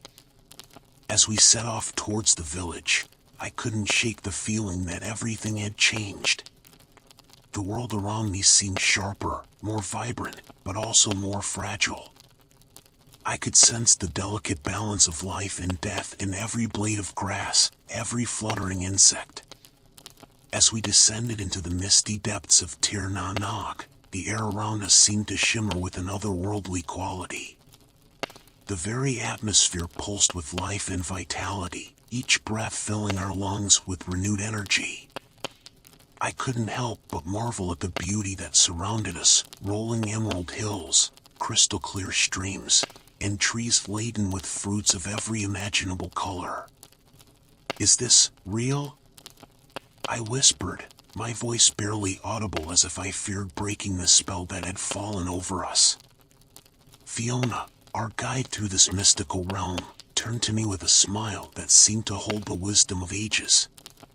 As real as your deepest dreams, Aiden. Welcome to Tir Na Nog, the land of eternal youth. We continued our descent, following a winding path that led us deeper into the heart of this legendary place. With each step, I felt the weight of my mortal years slipping away. The aches in my joints, the weariness that had settled into my bones during our long journey, all of it began to fade like morning mist under the sun. Look. Owen, my steadfast companion throughout this quest, pointed towards a grove of trees ahead. Those fruits, they're glowing. Indeed, the trees before us bore fruit unlike any I had ever seen. Apples of pure gold, pears that shimmered like starlight, and berries that pulsed with an inner fire. Without thinking, I reached out to pluck one from a low-hanging branch. Wait. Fiona's hand shot out, grabbing my wrist. Be careful, Aiden. The fruits of Tir Na Nog are not to be taken lightly. One bite, and you may never want to leave this place. I withdrew my hand, feeling a mixture of disappointment and relief. Is that how it works? The magic of this place? Fiona nodded solemnly. Tir Na Nog offers eternal youth, but it comes at a price. Those who partake of its bounty often find themselves unable or unwilling to return to the mortal world. As we continued our journey, we encountered other travelers who had made Tir Na Nog their home. They appeared ageless, their faces unlined by worry or the passage of time. Yet, there was something in their eyes, a hint of loss, perhaps, or a longing for something they could no longer remember. One such resident, a man who introduced himself as Bran, approached us with open arms. Welcome, friends. Have you come to join us in this paradise? Owen stepped forward, ever the cautious one. We're just passing through, actually. On a quest of great importance. Bran's smile faltered for a moment, but he quickly recovered. A quest? But why trouble yourselves with such things when you could stay here, forever young and free from care? I felt a tug in my chest at his words. The idea was tempting, more tempting than I cared to admit. To be free from the burdens of mortality, to never grow old or infirm. Come, Bran said, gesturing for us to follow. Let me show you the wonders of our home. Perhaps you'll change your minds. Against my better judgment, I found myself following Bran deeper into Tir Na Nog. We passed through groves of ever-blooming flowers, their fragrance intoxicating. We saw lakes of liquid silver, their surfaces mirror-smooth and reflecting impossible landscapes. And everywhere, there were people laughing, dancing, living in a state of perpetual joy. You see? Bran said, his arms spread wide. Here, there is no pain, no sorrow. Only eternal bliss. I turned to Fiona, my voice low. Is it true? Are they truly happy here? Her expression was guarded as she replied, they believe they are. But happiness without growth, without challenge, is it really living, Aiden? Her words struck a chord within me, and I found myself thinking of our quest, of the dangers we had faced and the trials yet to come. Was I ready to give all that up for an eternity of ease? As night fell, though it was hard to tell in this land of endless twilight, we were invited to a great feast. Tables groaned under the weight of sumptuous dishes, and music filled the air with melodies that seemed to bypass the ears and speak directly to the soul. I found myself seated next to a woman who introduced herself as Niamh. Her golden hair shimmered in the soft light, and her eyes held depths I couldn't begin to fathom. You're new here, she observed, her voice like honey. Will you be staying? I hesitated, the question weighing heavily on me. I'm not sure. We have a quest to complete. Niamh's laughter was like tinkling bells. A quest? Oh, my dear, why bother with such things? Here, you can have everything you've ever dreamed of. As if to prove her point, she waved her hand, and suddenly, the feast before us transformed. The dishes now held all of my favorite foods from childhood. My grandmother's apple pie, my mother's hearty stew, treats I hadn't tasted in years. How did you? I stammered, amazed. Niamh's smile was enigmatic. In Tir Na Nog, all desires can be fulfilled. You need only wish it. I reached for a slice of pie, the aroma bringing tears to my eyes. But as I brought it to my lips, I hesitated. Something about this felt wrong. What's the matter? Niamh asked, her brow furrowing in concern. I set the pie down, my appetite suddenly gone. It's just, this isn't real, is it? These aren't my grandmother's pies. She's gone, and no magic can bring her back. Niamh's expression softened. But does it matter? The taste is the same, the memory just as sweet. Why torture yourself with loss when you can have this forever? Her words hit me like a physical blow. Why indeed? The temptation to give in, to accept this offer of eternal youth and happiness, was almost overwhelming. I excused myself from the table, needing air, if such a thing existed in this timeless realm. I found myself wandering through gardens of night-blooming flowers, their luminescent petals casting an ethereal glow. Struggling with the decision, I turned to find Fiona standing behind me, her eyes filled with understanding. How can I not? I replied, my voice thick with emotion. Everything here is perfect. No pain, no suffering, no loss. Isn't that what everyone wants? Fiona stepped closer, placing a hand on my shoulder. Is it? Think carefully, Aiden. What makes life meaningful? Is it the absence of struggle or the triumph over adversity? I closed my eyes, memories flooding through me. The joy of overcoming challenges, the deep bonds forged through shared hardships, the satisfaction of growth and learning. Could I really give all that up? But the quest, I whispered. It's so daunting. The fate of our world hangs in the balance. What if we fail? What if you succeed? Fiona countered. Think of the lives you could save, the difference you could make. Is that not worth the risk?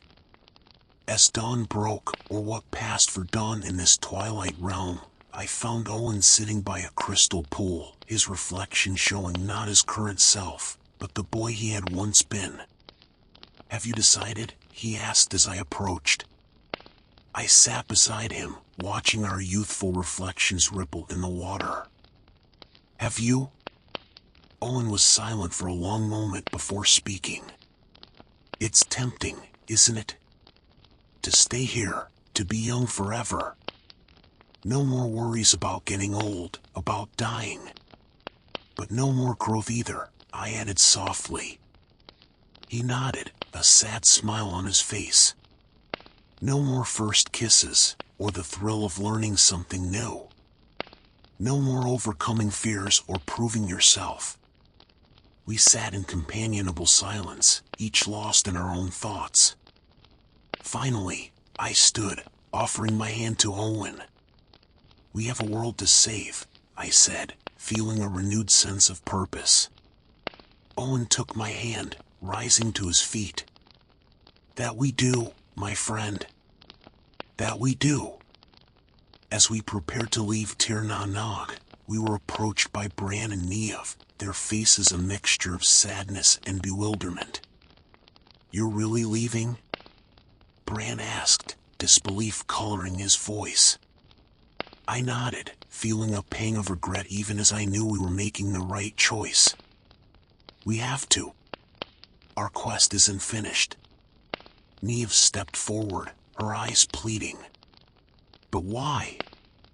Why return to a world of pain and suffering when you could stay here, forever young and happy?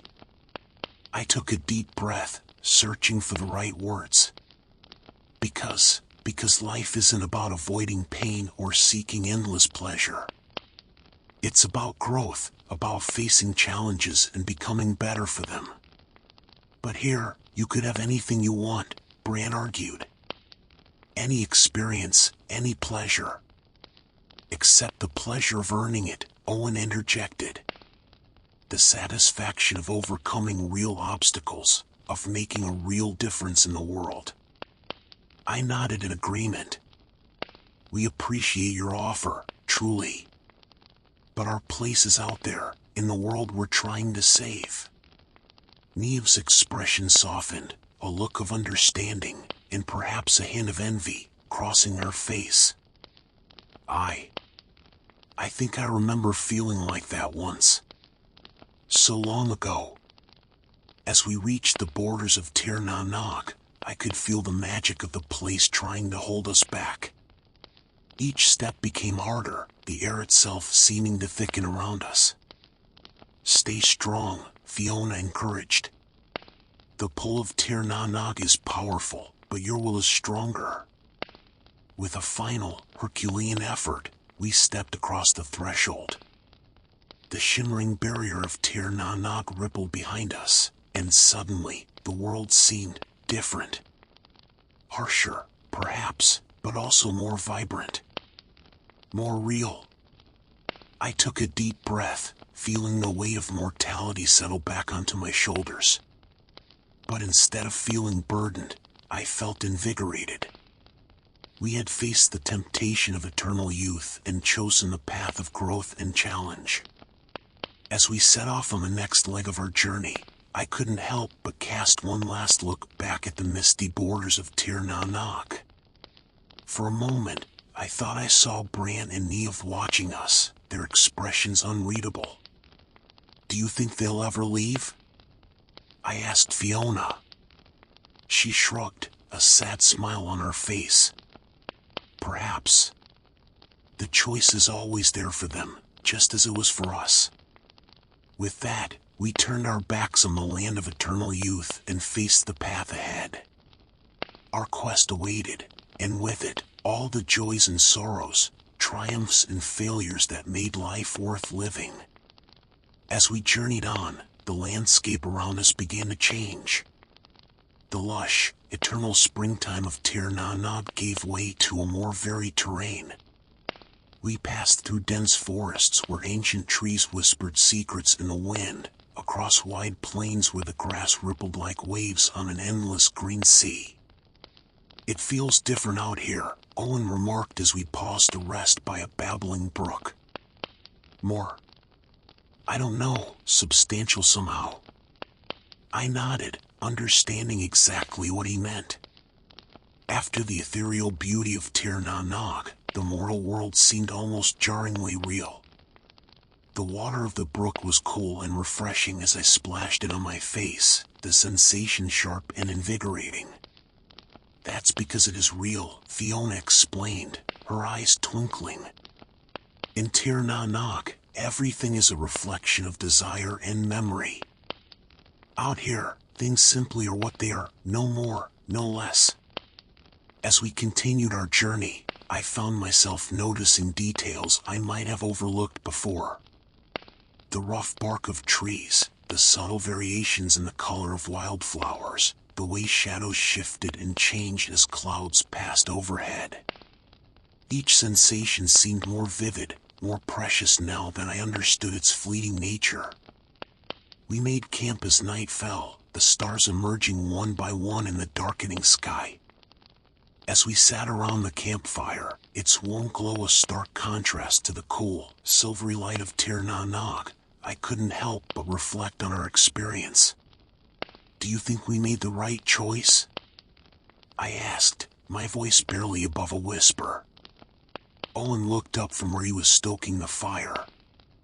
"Having second thoughts?" I shook my head. "No, not exactly. It's just, it was so beautiful there. So peaceful. Part of me wonders if we were fools to leave." Fiona's voice was gentle as she replied, "It's natural to have doubts, Aiden. The lure of Tir Na Nog is strong, and it offers a kind of peace that's hard to find in the mortal world. But at what cost?" Owen interjected, his face serious in the flickering firelight. "We would have lost ourselves there, wouldn't we? Become mere shadows of who we are." I nodded slowly, remembering the strange, almost vacant look in the eyes of some of Tir Na Nog's inhabitants. "You're right. It's just, the weight of our quest feels so much heavier now." Fiona reached out, placing a comforting hand on my arm. "That weight is what gives your actions meaning, Aiden. In Tir Na Nog, nothing truly matters because nothing can truly change.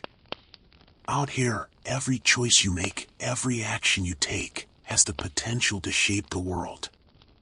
Her words resonated within me, rekindling the sense of purpose that had driven us to leave the temptations of eternal youth behind. I looked at my companions, feeling a surge of affection and gratitude for their presence on this journey. "Thank you," I said softly. "Both of you. I don't think I could have made this choice alone." Owen grinned, some of his usual levity returning. "Well, someone had to make sure you didn't spend eternity stuffing your face with magical fruit." We all laughed, the sound echoing in the night air. It felt good to laugh, real laughter, born of genuine mirth rather than the endless, carefree joy of Tir Na Nog. As the night wore on, we took turns keeping watch. During my shift, I found myself gazing up at the stars, marveling at their cold, distant beauty. In Tir Na Nog, the sky had been a constant twilight, neither day nor night. Out here, the rhythm of light and darkness marked the passage of time, a reminder of our own mortality. But instead of feeling saddened by this, I felt a strange sort of exhilaration. Each moment was precious because it was fleeting. each experience valuable because it could not be infinitely repeated or changed on a whim. As dawn broke, painting the sky in hues of pink and gold, we broke camp and continued on our way. The path ahead was uncertain, fraught with potential dangers and challenges. But as we walked, I felt a growing sense of anticipation. So, what's next on this grand quest of ours? Owen asked as we crested a hill, looking out over the landscape spread before us. Fiona pointed to a range of mountains in the distance, their peaks shrouded in mist. There, the caves of echoing memory. It's said that within their depths lies an artifact of great power, one that could turn the tide in our favor. I squinted at the mountains, trying to gauge the distance. Looks like a long journey. And probably not an easy one. Definitely not, Fiona agreed. The caves are treacherous, filled with illusions and traps designed to confuse and mislead. Many have entered seeking the artifact, but few have returned.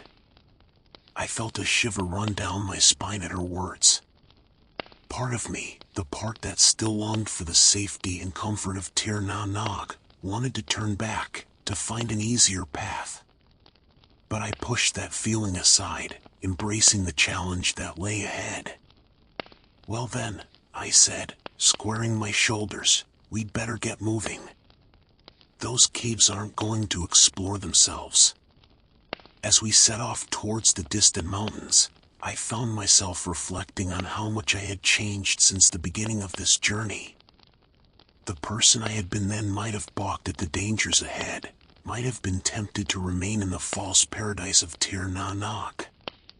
But now, with the memory of that temptation still fresh in my mind, I felt stronger, more resilient, ready to face whatever challenges lay ahead, knowing that each one would shape me, test me, make me more than I had been before.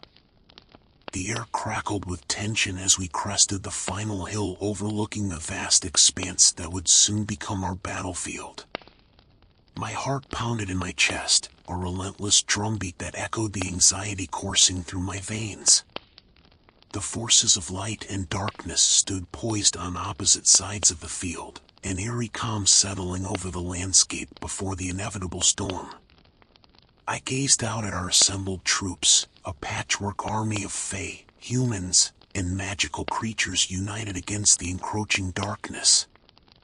Their faces were a mixture of determination and fear, hope and resignation. It was a sight that both inspired and terrified me. Taking a deep breath, I stepped forward, knowing that my next words could mean the difference between victory and annihilation. The weight of responsibility pressed down on my shoulders, threatening to crush me, but I refused to let it show. Warriors of the light. My voice rang out, carried by the wind and imbued with the power of the elements.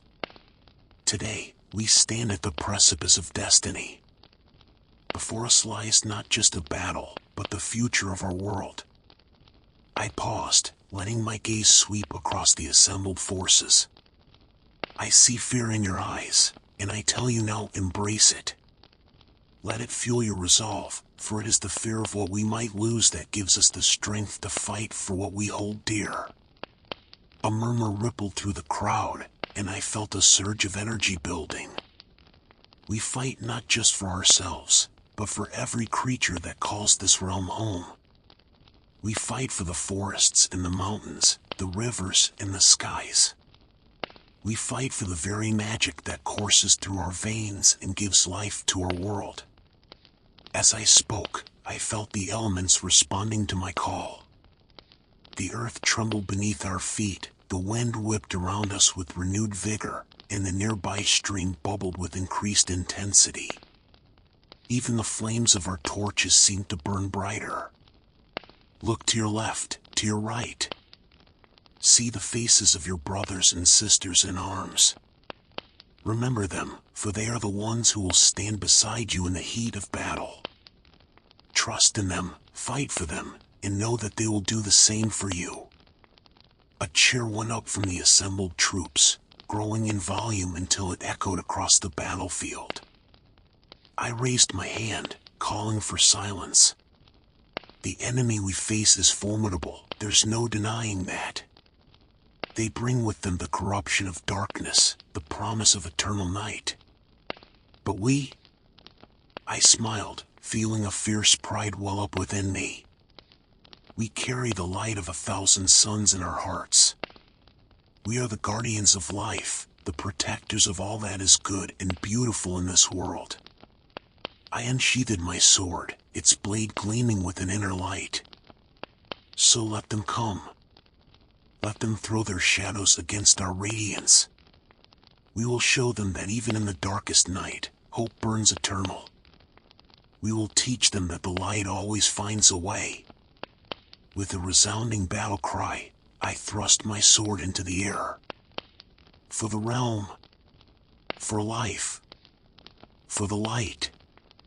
The response was deafening.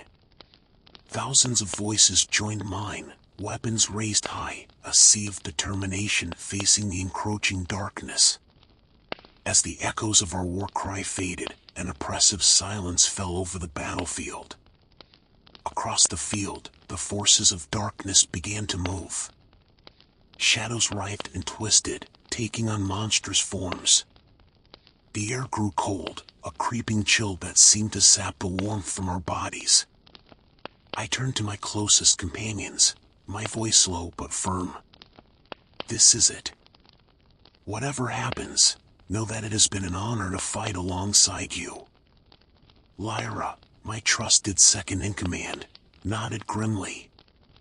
The honor is ours, Commander. We're with you till the end. Finn, our master strategist, stepped forward. Remember the plan. We need to draw their main force towards the center while our flanks move to encircle them. And what about their leader? Asked Delara, our chief mage. We can't let the Shadow King reach the heart of the forest. I clenched my jaw, remembering the dire warnings of our seers. If the Shadow King managed to corrupt the heart of the forest, the very source of magic in our realm, all would be lost. Leave the Shadow King to me, I said, my voice hard with determination. Focus on keeping his forces at bay. If I fail... I trailed off, unable to voice the unthinkable. Lyra placed a hand on my shoulder. You won't fail. We believe in you. With a nod of gratitude, I turned back to face the enemy. The shadows had coalesced into a terrifying army, creatures of nightmare-given form. At their head stood a figure that radiated malevolence, the Shadow King himself. For a moment, everything seemed frozen in time.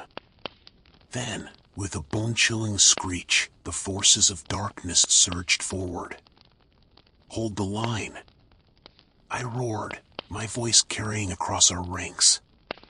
Stand fast. The distance between the two armies closed rapidly. I could see the glowing eyes of the shadow creatures, hear their unearthly howls. My hand tightened on the hilt of my sword, magic thrumming through my veins. Archers. Finn's voice cut through the tension. Knock. 1,000 bows creaked as arrows were drawn. Aim. The air itself seemed to hold its breath. Fire. The sky darkened as a rain of arrows, many tipped with blessed silver or enchanted wood, arced towards the oncoming horde. They fell among the enemy ranks, eliciting shrieks of pain and rage. But for every shadow creature that fell, 2 more seemed to take its place. Mages. Delara's command rang out. Channel your power. For the realm. A wave of magic swept out from our lines, a shimmering barrier of pure light that slammed into the front ranks of the enemy. Shadow creatures recoiled, their forms wavering and dissolving where the light touched them. But the Shadow King raised his staff, a twisted thing of blackened wood that pulsed with dark energy. With a word of power that seemed to shake the very foundations of the world, he shattered our magical barrier. And then they were upon us. The clash of steel on steel, the sizzle of magic against magic, the cries of the wounded and the dying all blended into a cacophony of battle that threatened to overwhelm the senses. I found myself in the thick of it, my enchanted blade cleaving through shadow creatures, my magic a constant stream of destructive energy. "Commander," Lyra's voice cut through the chaos. "Our left flank is wavering." I turned to see a group of trolls, their stone-like skin resistant to normal weapons, smashing through our defenses. Without hesitation, I charged towards them, calling upon the power of Earth as I ran. "To me!" I shouted, and a group of Fey warriors fell in behind me. As we neared the trolls, I slammed my fist into the ground. The earth responded, rippling outward and throwing the lumbering creatures off balance. "Now!" I commanded, and we fell upon the disoriented trolls. My sword, imbued with the essence of sunlight, cut through their tough hide. The Fey warriors darted in and out, their graceful movements a stark contrast to the trolls' brute strength. In the midst of the melee, I caught sight of Alara locked in magical combat with a dark sorcerer. Bolts of lightning crackled from her fingertips, met by tendrils of pure shadow from her opponent. Their faces were masks of concentration, sweat beading on their brows as they poured every ounce of their power into the duel. I wanted to go to her aid, but another wave of shadow creatures demanded my attention. Time seemed to lose all meaning as I fought, my world narrowing to the space around my blade. Parry, thrust, slash, the movements came automatically, years of training taking over. A piercing scream cut through the air, and I turned to see one of our younger warriors, barely more than a boy, fall beneath the claws of a shadow beast. Rage boiled up within me, and I channeled it into my magic. With a roar, I sent a wave of fire sweeping across the battlefield, incinerating a swath of enemy forces. But for every victory, there seemed to be a setback. Our center was holding, but both flanks were under heavy pressure. I could see fatigue setting in among our troops, while the shadow army seemed tireless. "Finn," I called out, spotting our strategist directing a group of centaur archers. "We need to regroup. Sound the horn." Finn nodded, understanding immediately. He raised a silver horn to his lips and blew 3 short blasts. Our forces began to fall back in an orderly retreat, forming a tighter defensive circle. As we regrouped, I took stock of our situation. We had inflicted heavy losses on the enemy, but our own casualties were significant. Many of our best warriors lay motionless on the field, their light extinguished forever. "Report," I said tersely as my inner circle gathered around me. Lyra, her armor dented and splattered with dark ichor, spoke first. "We're holding, but barely. The eastern flank is in danger of collapsing entirely." Finn nodded grimly. "Our archers are running low on arrows, and the mages are nearing exhaustion. We can't maintain this defense for much longer." Alara, her robe singed and torn, added, "The Shadow King hasn't fully committed to the battle yet. He's biding his time, wearing us down." I clenched my fist, frustration and fear warring within me. "We need to end this quickly, or we're finished." "Where is he?" As if in answer to my question, a cold laugh echoed across the battlefield. The fighting seemed to pause as all eyes turned towards its source. There, floating above the carnage, was the Shadow King. His form was difficult to look at directly, seeming to shift and waver like smoke in the wind. But his eyes, those I could see clearly, they burned with a cold fire, ancient and malevolent. Brave little light bearers, his voice slithered into our minds, dripping with mockery. How valiantly you struggle against the inevitable. But surely you must see the futility of your resistance. I stepped forward, my voice ringing out in challenge. There's nothing inevitable about your victory, Shadow King. As long as one spark of light remains, hope lives on. He laughed again, the sound sending chills down my spine. Hope? What use is hope against the eternal night that comes for your world? I offer you one chance. Surrender now, pledge yourselves to the darkness, and I will grant you places of honor in my new order. A murmur ran through our ranks, and for a moment, I feared some might actually consider his offer. But then Lyra's voice rang out, clear and defiant. We'll die before we serve you, monster. A chorus of agreement followed her words, and I felt a surge of pride in my warriors. The Shadow King's eyes narrowed, all pretense of amusement gone. So be it, he snarled. Then you shall have your wish. You will die, and your precious realm will fall into endless shadow. With a gesture, he summoned a roiling mass of darkness that coalesced into a massive, draconic shape.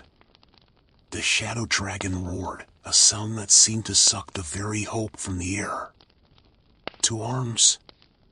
I shouted, raising my sword high. For the light! As our forces clashed once more with the Shadow Army, now bolstered by the terrifying presence of the dragon, I knew we had reached the turning point of the battle. Either we would break through now, or we would be broken. I fought my way towards the Shadow King, knowing that our only hope lay in defeating him directly. But the path was treacherous, filled with enemies that seemed to rise endlessly from the very shadows beneath our feet. A group of dark elves, their once noble features twisted by corruption, barred my way. Their curved blades whistled through the air as they attacked in perfect coordination. I parried desperately, my sword a blur of motion, but I knew I couldn't hold out against their onslaught for long. Suddenly, a battle cry rang out, and Lyra was there, her twin daggers flashing in the dim light. Together, we drove back the dark elves, our movements perfectly synchronized from countless hours of training together. Go! Lyra shouted as she engaged two of the elves. We'll hold them here. End this. With a grateful nod, I pressed on, my heart heavy with the knowledge that I might never see my loyal friend again. The closer I got to the Shadow King, the more oppressive the darkness became. It was like wading through tar, each step requiring immense effort. I could feel my strength ebbing, the light within me flickering under the assault of pure shadow. And then, finally, I stood before him. Up close, the Shadow King was even more terrifying. His form seemed to absorb light, creating a void in the shape of a man. Only those burning eyes remained constant, filled with a hatred older than time itself. So, he said, his voice a whisper that somehow carried over the din of battle.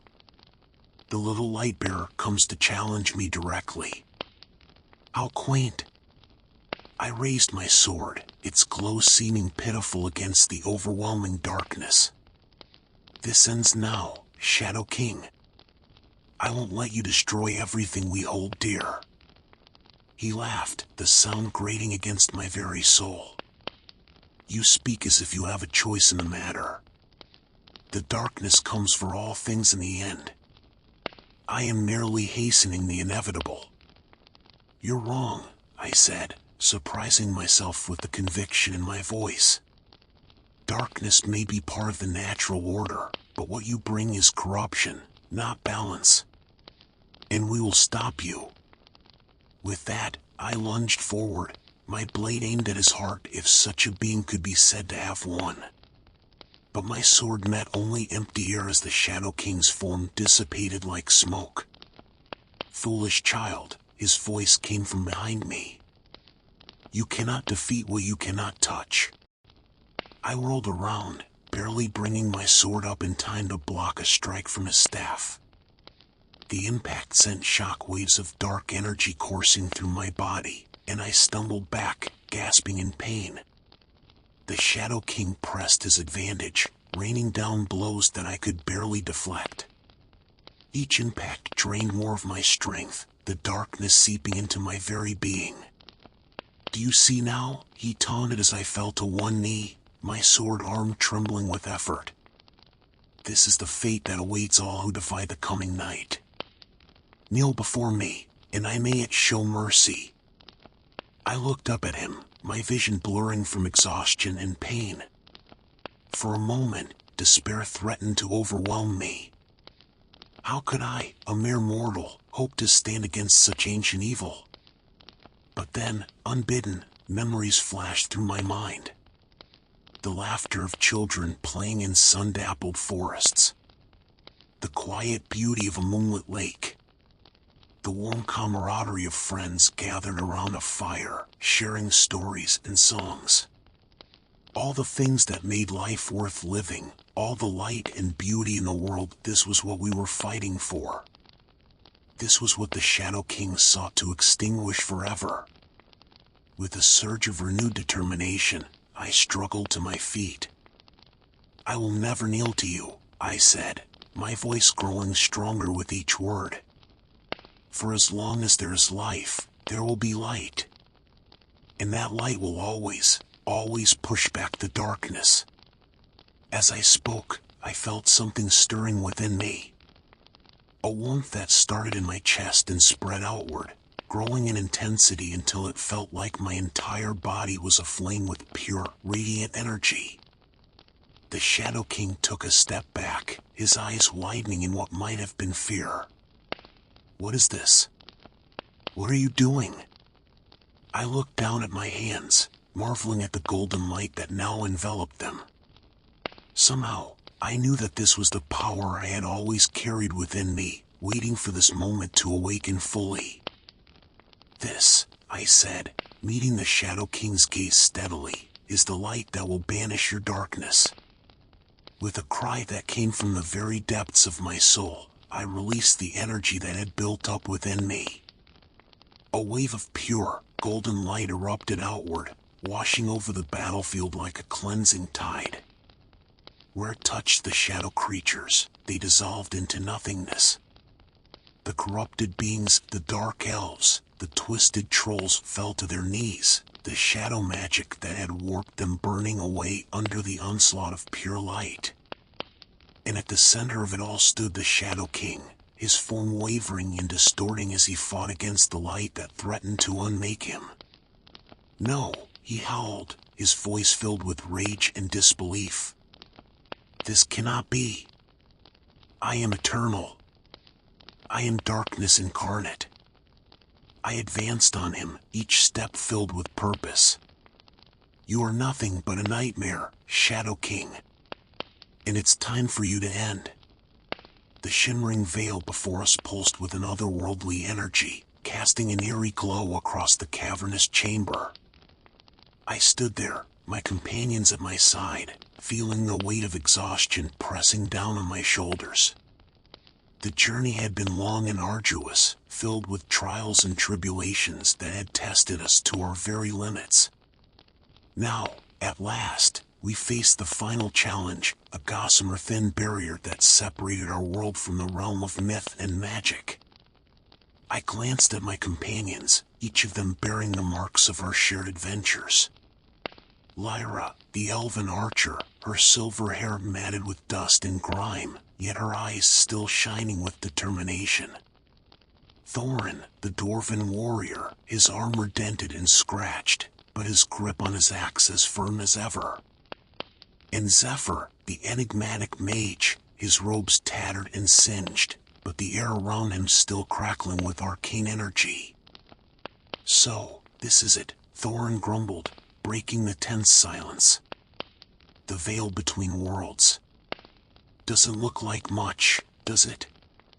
Lyra shook her head, her keen elven senses clearly picking up more than the rest of us. Don't be fooled by appearances, Thorin. Can't you feel the power emanating from it? It's overwhelming. I nodded in agreement, feeling the hairs on the back of my neck stand on end. The air itself seemed to hum with an ancient, primal energy that set my teeth on edge. I took a tentative step forward, my hand instinctively reaching for the amulet that hung around my neck, the key to sealing the veil, should we choose to do so. Zephyr's voice, usually so calm and measured, held a note of awe as he spoke. In all my years of study, I never truly believed I would stand before the veil itself. The legends, they don't do it justice. As I stared into the shimmering curtain of light, I found myself lost in its swirling patterns. Visions flashed before my eyes, glimpses of other worlds, of creatures beyond imagination, of magic so pure and potent it took my breath away. But with those wondrous sights came darker visions as well, chaos, destruction, the fabric of reality itself threatening to unravel. The weight of the decision before us pressed down on me like a physical force. To seal the veil would be to cut off our world from the source of all magic, to close the door on countless wonders and possibilities. But to leave it open, the risks were immeasurable. What do you think? I asked, turning to my companions. We've come all this way, faced so many challenges. Now we hold the fate of our world, of all worlds, in our hands. Lyra's expression was troubled as she replied, "It's not a decision to be made lightly. The elders of my people have long debated the existence of the veil. Some believe it should be sealed to protect our world from outside threats.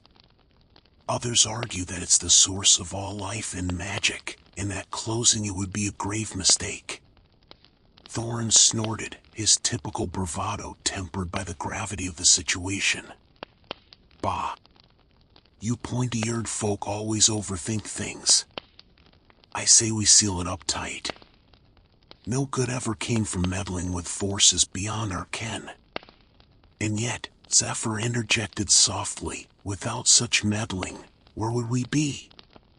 Our entire quest has been built on the foundation of ancient magics and forgotten lore. To seal the veil would be to turn our backs on the very essence of what makes our world extraordinary." I listened to their arguments, each point resonating with different aspects of my own internal struggle. As the designated hero of this journey, the one prophesied to make this monumental decision, I felt the crushing weight of responsibility. "Maybe," I said slowly, "we should take a moment to reflect on our journey. Everything we've been through has led us to this point.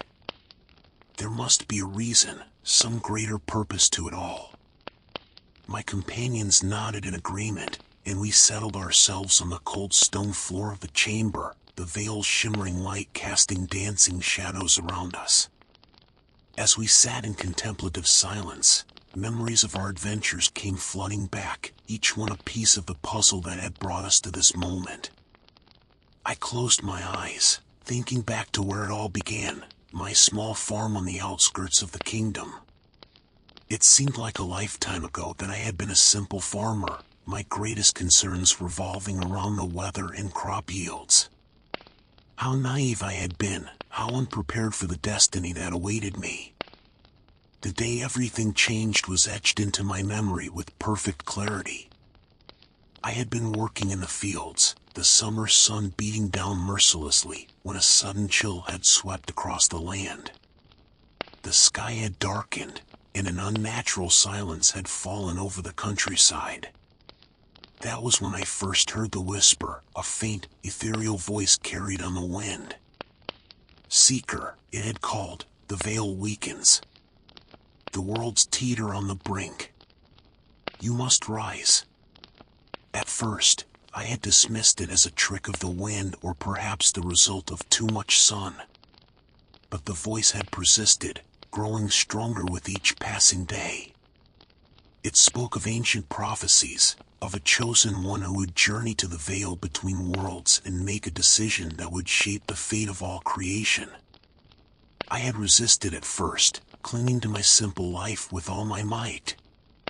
But as strange occurrences began to plague the land, crops withering overnight, livestock disappearing without a trace, and eerie lights dancing in the sky, I knew I could no longer ignore the call. It was on my journey to the capital to seek guidance that I first met Lyra. The elven archer had quite literally dropped into my life, falling from a tree to land gracefully before me on the forest path. "Well met, stranger," she had said, her melodious voice tinged with amusement. "I don't suppose you're the one they call the Seeker?" I had stammered out a response, still adjusting to the idea myself. I'm not sure. I've been hearing a voice, talking about some kind of veil and a choice." Lyra's eyes had widened, a mixture of excitement and trepidation crossing her fair features. "By the ancient woods, it's true then. The prophecy speaks of a human from humble beginnings, one who hears the call of the veil. I had my doubts, but, well, here you are." And just like that, I had found my first companion. Lyra's knowledge of elven lore and her unparalleled skill with a bow had saved my life more times than I could count in the days that followed. It was Lyra who had led us to Thorin, the dwarven warrior we found drunk and despondent in a tavern on the outskirts of the Ironforge Mountains. The dwarf had initially wanted nothing to do with our quest, drowning his sorrows in ale and muttering about the folly of prophecies. A human farmer and an elf maiden, he had slurred, eyeing us skeptically. "And you think you're going to save the world, do you? Ha! I've heard that song before, and let me tell you, it always ends in tragedy." But there had been something in Thorin's eyes, a flicker of hope beneath the cynicism, that had made me press on. "We're not claiming to be heroes," I had told him. "We're just trying to do what's right. The voice, it speaks of a choice that must be made, a decision that will affect everyone. Don't you want to have a say in that?" Thorin had stared into his tankard for a long moment before draining it in one gulp. "Ah, curse it all," he had growled. "I suppose if the world's going to end, I might as well go out swinging. Count me in, but don't expect me to like it." Despite his gruff exterior, Thorin had proved to be fiercely loyal, his strength and combat expertise seeing us through countless perilous situations. The last to join our band had been Zephyr, the mysterious mage we encountered in the ruins of an ancient library. We had been searching for information about the veil, poring over crumbling tomes and faded scrolls, when a voice had spoken from the shadows. "You won't find what you seek in those dusty old books," Zephyr had said, stepping into the flickering torchlight. "The knowledge you need isn't written in any earthly language." I had been immediately struck by the mage's otherworldly presence, his ageless face, his eyes that seemed to hold the wisdom of centuries. "Who are you?" I had asked, both awed and unnerved. An enigmatic smile had played across Zephyr's lips. "I am a seeker of knowledge, much like yourselves. I have spent lifetimes studying the mysteries of the veil, and I believe our paths have crossed for a reason." With Zephyr's vast magical knowledge added to our group, we had finally felt ready to face the challenges that lay ahead. And challenges there had been, each more daunting than the last. I opened my eyes, returning to the present moment. My companions were watching me, their faces a mixture of concern and curiosity. "Remembering how it all began?" Lyra asked softly. I nodded, a wry smile tugging at my lips. "It seems like a lifetime ago, doesn't it? We've come so far, faced so much." Thorin grunted in agreement. and lost much along the way. Friends, comrades, innocents. A somber silence fell over the group as we remembered those who had fallen during our quest. The young knight who had sacrificed himself to save us from a dragon's wrath. The village elder who had given his life to protect an ancient artifact. Countless others who had lent their aid, knowing the risks but believing in our cause. Zephyr's calm voice broke through the melancholy. Every loss, every sacrifice, has brought us to this moment. We must ensure their deaths were not in vain. I nodded, feeling the weight of their sacrifices pressing down on me. You're right. We owe it to them, to everyone, to make the right choice. But how can we know what that is? As if in response to my question, the veil before us pulsed with renewed energy. The shimmering curtain of light parted slightly, offering a tantalizing glimpse of the world beyond. I gasped as I saw visions of unimaginable beauty, floating cities of crystal and light, forests that sang with magic, creatures of myth and legend roaming freely. But just as quickly, the vision shifted, showing scenes of horror and chaos. Monstrous beings clawing their way through rifts in reality, laying waste to everything in their path.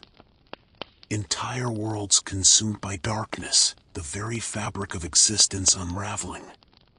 By all the gods, Lyra breathed, her eyes wide with wonder and terror. Thorin's hand tightened on his axe. See? Nothing but trouble. We need to seal this blasted thing and be done with it. But Zephyr shook his head, his eyes never leaving the veil. It's not that simple, my friend. What we're seeing, it's all possibility. Both the wonders and the horrors are potential futures, depending on how the veil is managed. I stood, drawn almost against my will towards the shimmering barrier. As I approached, I felt the amulet around my neck grow warm, resonating with the veil's energy. The voice that had first called me to this quest whispered in my mind once more. Seeker, it said, its tone both welcoming and warning. You stand at the crossroads of all reality. The choice before you will shape the destiny of countless worlds. Choose wisely, for there can be no undoing what is done here. I turned back to my companions, my voice shaking slightly as I spoke. I think it's time. We need to decide. Lyra stood gracefully, moving to stand beside me. Whatever you decide, I'm with you. My bow is yours, as is my trust. Thorin heaved himself to his feet with a groan. My old bones weren't made for sitting on cold stone. But the elf speaks true, you've led us this far. I'll stand by whatever choice you make. Zephyr was the last to rise, his ageless eyes filled with a mixture of anticipation and resignation. The burden of choice is yours, Seeker. But know that your decision will be supported by the combined wisdom and strength of those who stand with you. Their words filled me with a sense of both gratitude and trepidation. I had come to rely on these companions, to trust in their skills and judgment. But in the end, the choice was mine alone to make. I closed my eyes, trying to center myself, to find some inner wellspring of wisdom or intuition that would guide me. But all I found was doubt and fear, the enormity of the decision threatening to overwhelm me. I don't know what to do, I admitted, my voice barely above a whisper. How can I possibly make a choice that will affect so many? I'm just a farmer. I never asked for this responsibility. Lyra's hand found mine, her touch warm and reassuring. None of us ask for the burdens placed upon us. But it is in rising to meet those challenges that we discover our true strength. Thorin nodded gruffly. The elf's right, much as I hate to admit it. You may have started as a simple farmer, lad, but you've grown into something more. A leader. A hero. You sell yourself short, Zephyr added, his voice gentle but firm. You were chosen for a reason. Trust in that, if nothing else. Their words bolstered my resolve, reminding me of everything we had been through together. Every challenge overcome, every obstacle surmounted, it had all led to this moment. I took a deep breath, squaring my shoulders as I faced the veil once more. The shimmering barrier seemed to pulse in response to my attention, as if it too were awaiting my decision. "All right," I said, surprised by the steadiness in my voice. "I think I know what we need to do." My companions gathered close, their faces a mixture of anticipation and concern. "We're not going to seal the veil," I declared, the words feeling right as soon as they left my lips. "But we're not going to leave it wide open either." Thorin's bushy eyebrows shot up in surprise. "What do you mean?" "It's gotta be one or the other, doesn't it?" I shook my head, a plan forming in my mind even as I spoke. "No, I don't think it does. The veil, it's not just a barrier. It's a connection. A bridge between worlds. And like any bridge, it needs to be maintained, guarded, and crossed with care." Lyra's eyes widened in understanding. "You're suggesting we become guardians of the veil?"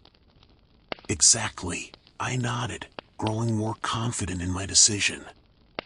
"We've seen the wonders that exist beyond our world, the magic and knowledge that could benefit us all. But we've also seen the dangers. By maintaining the veil, keeping it stable but not completely closed, we can allow for controlled interaction between worlds while preventing the chaos we saw in those visions." Zephyr stroked his beard thoughtfully. "An intriguing proposition. It would require immense dedication and vigilance. The responsibility would be significant." "I know," I admitted. "But isn't that better than cutting ourselves off completely? Or leaving the veil unguarded for anyone to exploit?" Thorin grumbled under his breath for a moment before speaking. "It's not the simple solution I was hoping for. But I suppose it makes sense. And it would mean our journey doesn't have to end here." I felt a surge of relief at their tentative acceptance. This isn't a decision I can make alone.